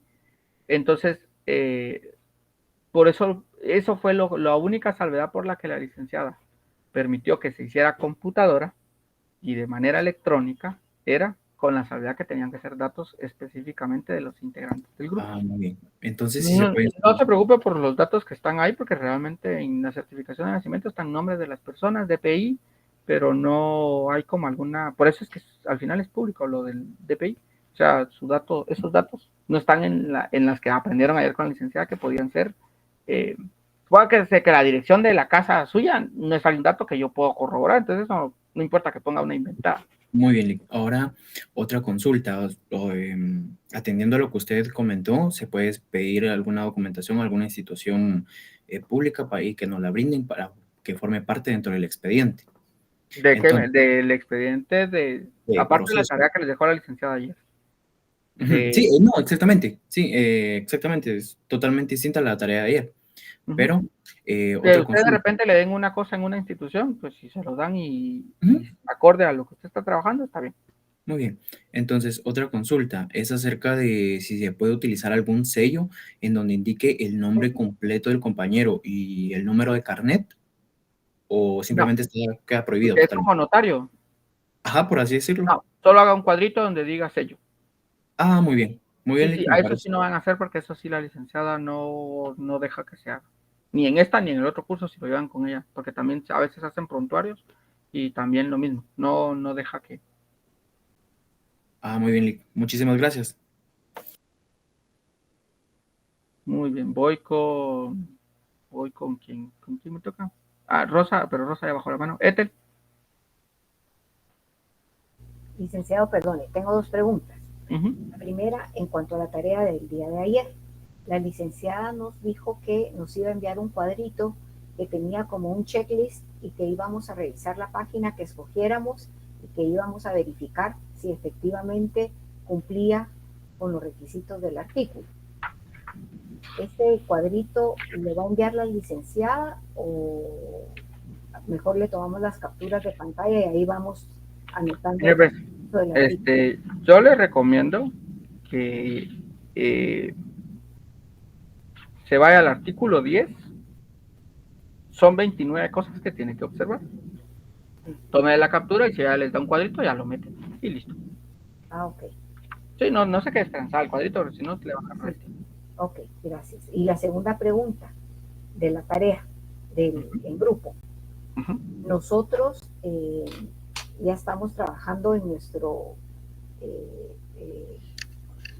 en la constitución del patrimonio, y lo que hicimos fue modificar los datos de la partida de nacimiento, la certificación de matrimonio, para que coincida con los datos de nuestros compañeros, ¿verdad? Sí, eso está bien.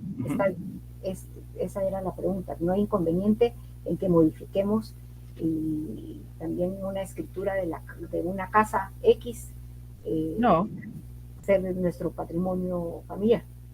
Pero la escritura, recuérdense que va, bueno, sí va, porque tiene que apuntar el que la va a constituir, sí. O sea, esos datos, por ejemplo, ahí era lo que, para contestar al compañero, no sé si todavía sigue ahí, por ejemplo, esto de esta casa, ahí muevan los términos de las fechas y el nombre y esas cosas las pueden alterar. Lo que no pueden alterar son los nombres de ustedes, que de repente el lío está con ustedes, pero me aparece ahí una persona con nombre, por ejemplo, Kimberly Tatiana Rodríguez Moscoso, y nada que ver con el grupo, por ejemplo, o que ni siquiera está en la clase, por dar una idea. O sea, la idea es que, como les repito, que la licenciada accediera, que sea digital, que sea a computadora, era en la medida que no solo fuera a decir, ya conté todo, mira, solo imprimo, y ahí está el trabajo, porque no aprendieron nada, no ese es el objetivo de la tarea. Gracias, licenciado. Con gusto. Cristi Rosemary Gómez.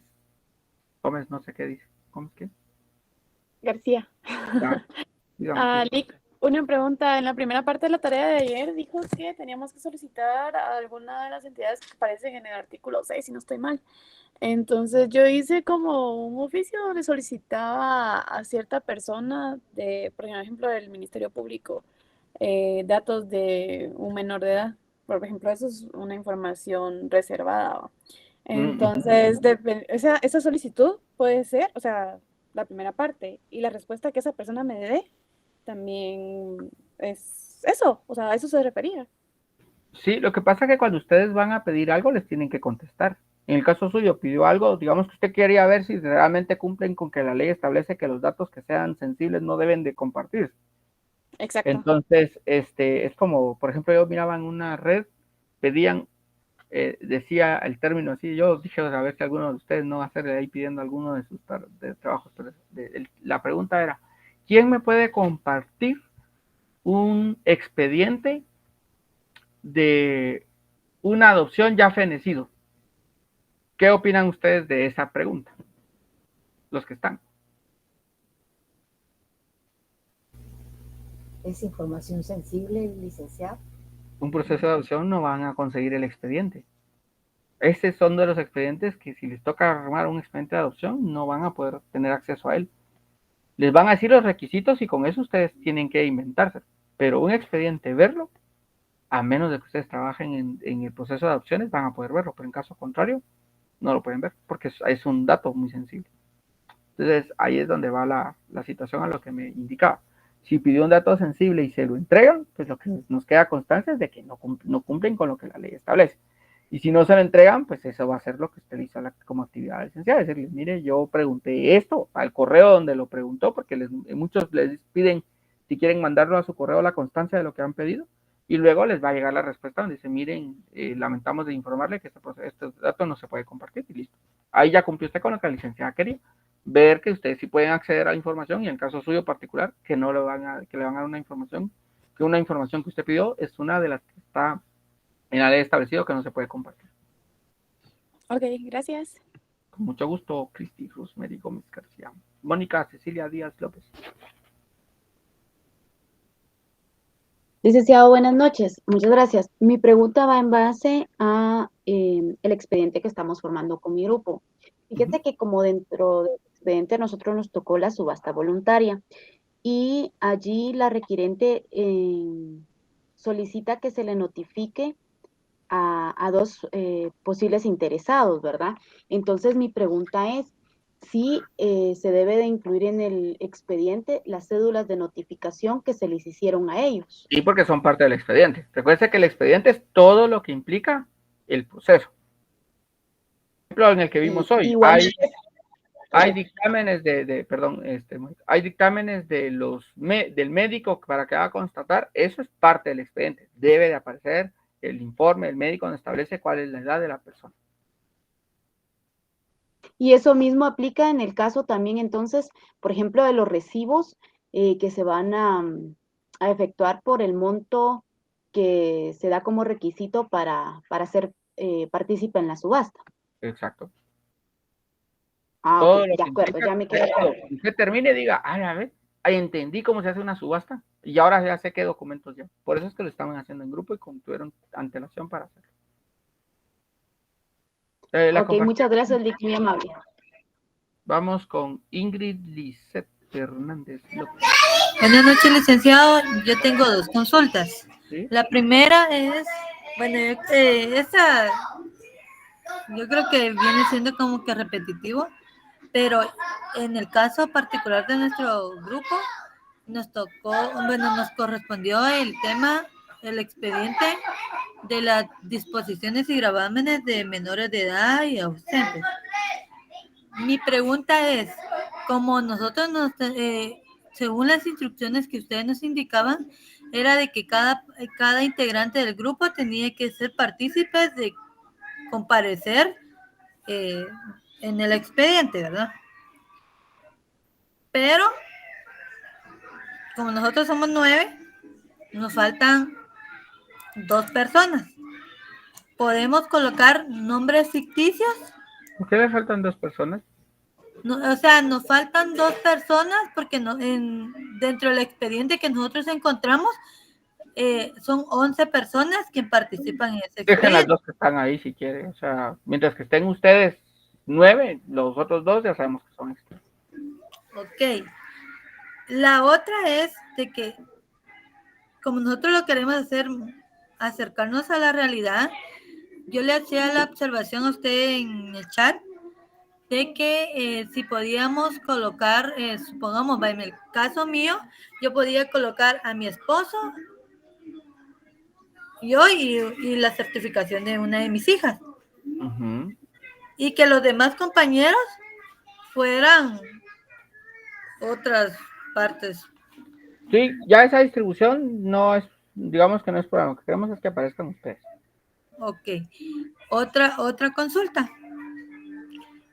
Así como en el caso de nosotros, se tiene que hacer una escritura. La escritura nosotros la pensamos realizar, no agarrar, solo decir, bueno, aquí adjuntamos una escritura, no, que nosotros queremos adaptarle los datos Evidentemente. y imprimirla, así como habían dicho unos compañeros que nos habían compartido unas hojas que ya tienen así como tipo español, ¿verdad? Para que nosotros podamos Si adaptar. no van a usar imitación de las que venden en algunas librerías que dice con fines académicos y que son imitación de papel especial para protocolo, no. Tienen que usar papel español.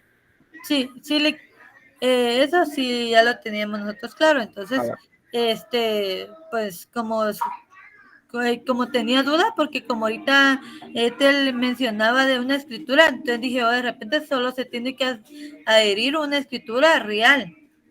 No, es que ella porque va a partir de una escritura real que van a transcribir o de alguna manera, o pues ahí ya ellos verán cómo es lo que van a hacer esa parte, para poder hacer la parte donde les piden en su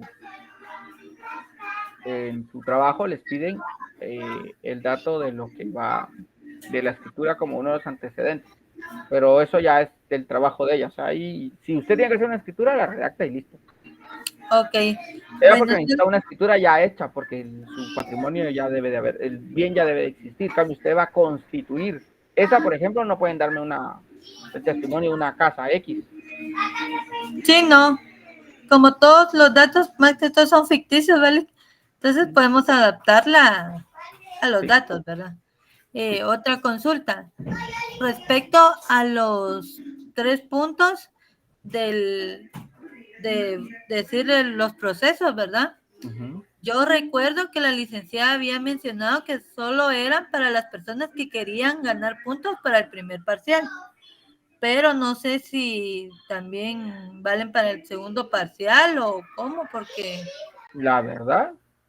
O que nos dé otra vez las directrices, porque No, porque realmente ahorita ahorita ya no estamos tienen. equivocados. Ajá, la única clase que tienen ya con la licenciada es el miércoles que sigue, pero ese miércoles ya está asignado Así es. para desarrollar un tema. El jueves trabajaríamos esta actividad.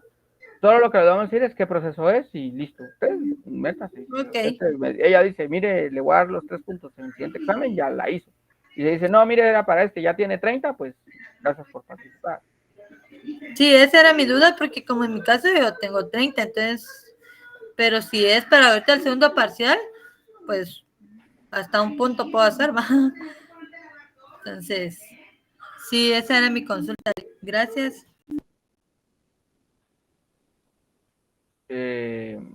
Vale, solo voy a ver, pues, Cristi, voy a tratar de hacerle caso a su comentario, pero voy a ser muy breve porque estos los que quedaron claros con esto fueron los coordinadores, porque por eso es que la línea es coordinadores y coordinadores ustedes coordinadores mi persona y Rosy. Pero lo voy a hacer para hacerlo, porque ya nos llevamos como 1 hora y media esa noche, ¿no? Ethel estaba ahí, recuerdo, y creo que estaba... Sí, como 1 hora y media. Angie creo que estaba, no recuerdo si Angie o Kimberly sí creo que estaba. Voy a tratar de hacerlo breve porque ya lo habíamos hecho con los coordinadores.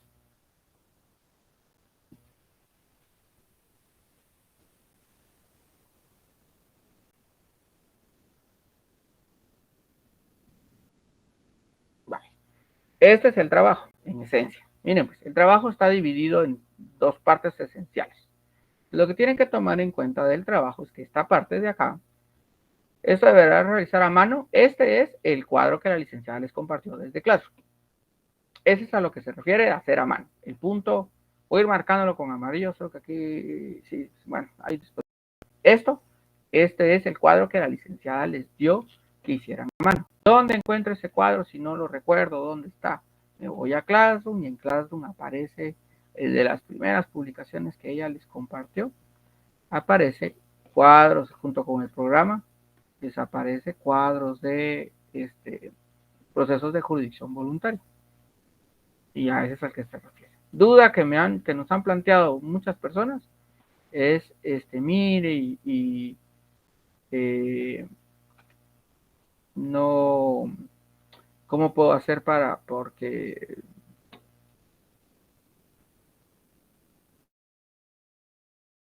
solo esperen,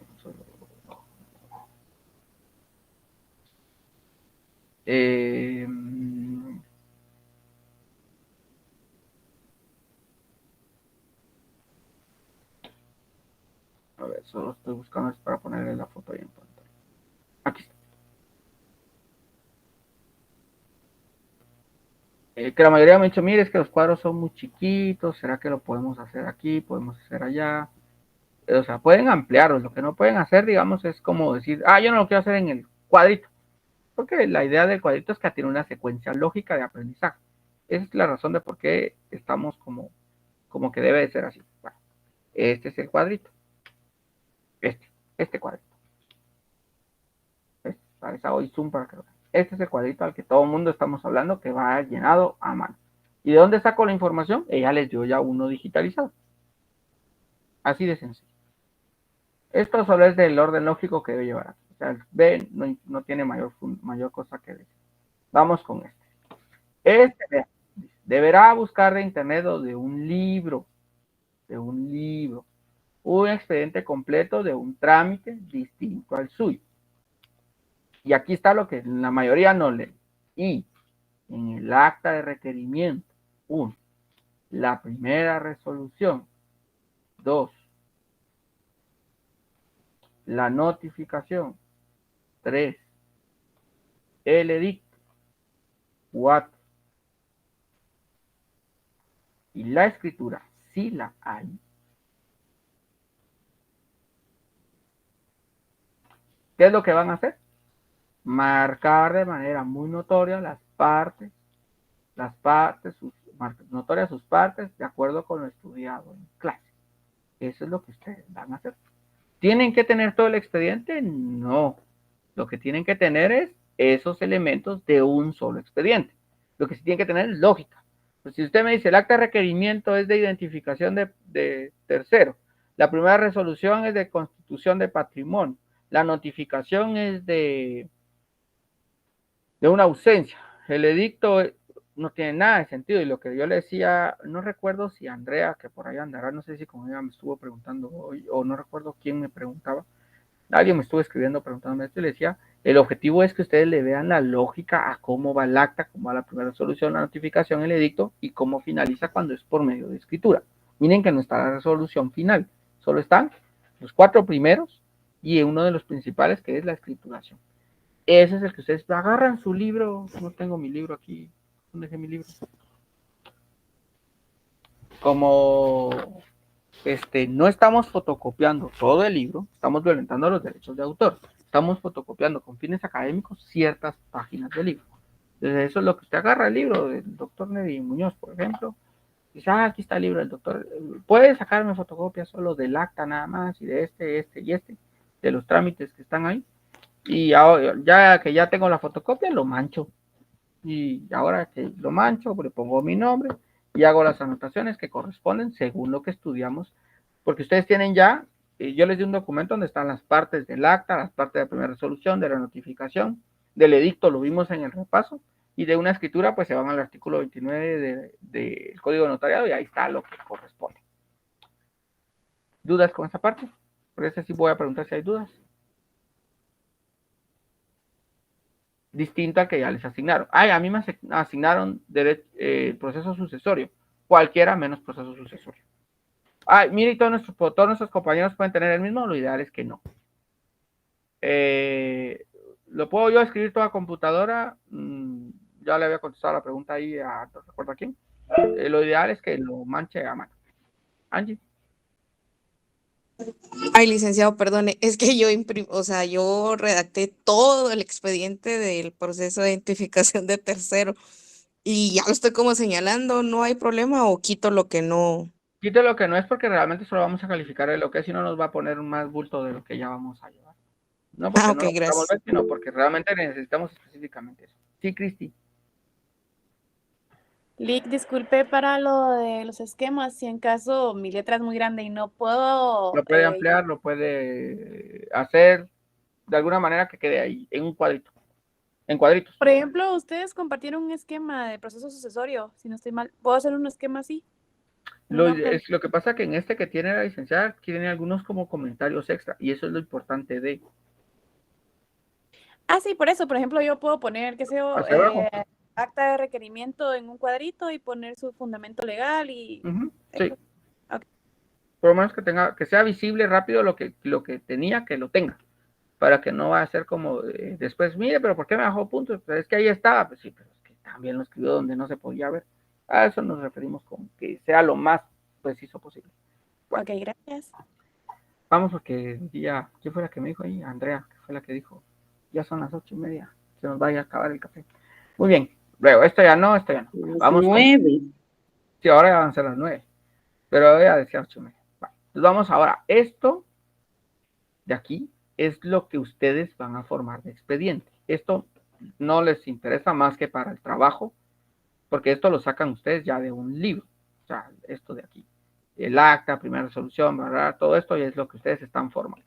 Voy al inciso D. Estos son los procesos, ya se asignaron. Vamos a esto. Esto lleva una carátula, un índice del contenido, anotación. Este mapa es mapa grupal. Eso sí lo tienen que tener claro los coordinadores porque ya lo habíamos explicado y les mandé. Ellos tienen una lista de cómo va el orden del trabajo porque eso solo a ellos les interesa porque si no, no los van a coordinar. Entonces esto es del grupo. ¿De cuál es? Del proceso que les asignamos. Este es el que les acabo de explicar, que es el que la licenciada les dijo que la licenciada les comparte. Este es el ejercicio que firmamos o sellamos con Rosy. Y luego ya van el trabajo que les pedimos, que les acabo de pedir, que estaba en el inciso de arriba. Ya el orden de la estructura de cómo va, ya eso lo ven con sus coordinadores, porque es lo que, ya eso es la forma de presentarlo, los coordinadores lo saben. Y listo. Aquí habían otras cosas que los coordinadores sí tienen, porque yo solo agarré el base que teníamos, si se hizo alguna otra modificación. Sí, Betsabe y luego Ete. Ay, sí, buenas noches, Lick. Ay, primero para agradecerle la aclaración, Lick, porque dijo que yo sí andaba bien. 2, Betsabe, 3, Betsabe. Lick, sí. 4. Y no me habló Betsabe. Solo me salió que tiene micrófono. ¿Lo escuchan ustedes? Sí, nosotros sí la escuchamos, está Lick. Ah, no la oí. Lick, buenas noches, ¿sí me escucha? A ver, ustedes que sí lo oyeron. Sí, se escucha. Yo no escucho. Al menos yo no la escucho. Le voy a poner la cámara. Ah, ya la vi, pero no la escucho. Le voy a escribir. Mientras tanto, Ethel. Licenciado, perdone, en el mapa mental, ahí me perdí. ¿Por qué? Porque es coordinadora, no debiera estar perdida, amiga Ethel. Yo soy coordinadora, pero el mapa mental se refiere a nuestro proceso, el esquema de nuestro proceso. No, aparte es el mapa mental de los principios de la jurisdicción voluntaria. Ese es uno por todo el grupo. ¿Dónde encuentran esos principios? En la ley. Exacto. Son los primeros 8. Del artículo 1 al artículo 8. Ajá. De eso tiene que hacer un mapa mental. Ah, ok. Pero eso es grupal. Grupal. Licenciado, de esos principios no se agregan los otros principios, pero que no están en la No, ley. sí van también, van. porque ahí establece los Ah, ok. principios de la jurisdicción voluntaria, no dice los principios legales, principios, van ambos, pero le di la idea de dónde estaban para que recuerde a qué nos referimos. Gracias. Muchos saben, me parece raro, tal vez ya me estoy quedando sin nivel auditivo. Ah, ya le resolví su duda, qué bueno. ¿Alguien más tiene alguna otra pregunta? Si no, de verdad, ya la clase había terminado, lo dejé grabando solo por si alguien quiere ver, ay, tal vez ahí está mi duda. Ay, nadie preguntó mi duda, qué triste, me hubiera quedado antes de irme a tomar el café. No, Lick, tal vez solo, seguramente va a subir la clase para la presentación ahí a Facebook, ¿verdad? Entonces ahí la podemos checar. Ahí se las comparto ahí, para que recuerden todo este momento tan agradable. En el caso de lo que pregunta Brian, ya vi que lo preguntó por segunda vez o alguien ya lo había comentado antes. Voy a preguntarle a la licenciada porque no es algo que esté en mis manos, por eso es que no puedo contestar a la pregunta. Puede ser un error y listo. No hay mayor cosa. Y Nadel, Juan. Disculpe, Lick, ya solo por terminar, ¿nos puede compartir algún expediente de disposición de bienes de menores? Fíjese que era lo que me decía un coordinador, pero decía es que ese es el chiste de lo que ustedes, primero de que sean grupo y segundo es de que investiguen, porque lo que queremos es que lo investiguen. Hay libros, o sea, tienen 2 libros de 2 referentes muy buenos, que es el licenciado, el doctor Neri Muñoz y el doctor Gracias y el doctor Sandoval, y ahí puede darse cuenta de cómo es el expediente. Ah, muy bien, Lick, le agradezco mucho. Puede googlearlo, de repente le sale uno. Sí, Kimberly.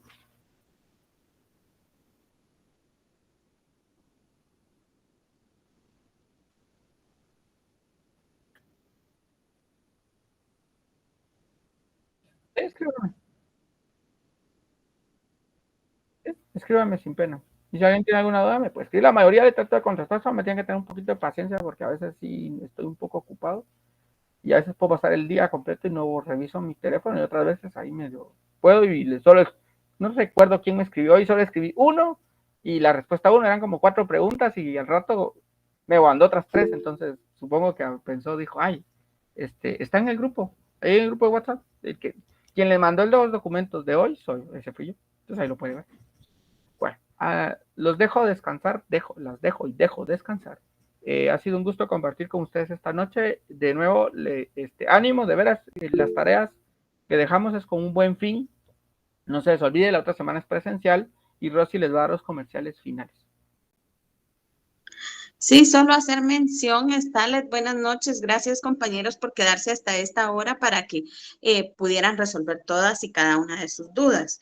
Tanto al licenciado Starlet como a mi persona nos han escrito y hemos tratado de responderles, pero sí queremos que también ustedes valoren que solo a esta hora hay 79 personas y es un grupo de más de 232 personas. Entonces, que a pesar de que la licenciada se ha esforzado porque hayan más trabajos para que valgan 1, 3 puntos, 5 puntos, 10 puntos, para que su examen pues no esté valorado en tanto punto, en realidad ustedes puntos extras con ella no hacen, son pocos los que están acá. Entonces, que valoren eso, porque a pesar de que existe una asistencia, pues nosotros como asistentes de ella también tomamos nota de los nombres que están acá, ¿verdad? De cada una de las personas que han participado y que continúan, ¿verdad? Con esta situación. Como bien dijo una compañera, ella tenía 30 puntos que pues no veía ella el por qué aprender el esquema, ¿verdad? Porque eso era para la nota pasada. Si bien es cierto, ella en un momento dijo, si no tienen buen punteo en el primero, recuperemos. Recuperar, ¿qué quiere decir? Que en el punteo que aún falta, que son 70 puntos, allí es de donde se van a partir. Entonces, muchas gracias por haber estado hasta esta hora. Que descansen. Buenas noches. Gracias, licenciada. Buenas noches. Buenas noches. Igualmente. Feliz noches. Feliz noche. Gracias por el apoyo, licenciados. Feliz noche.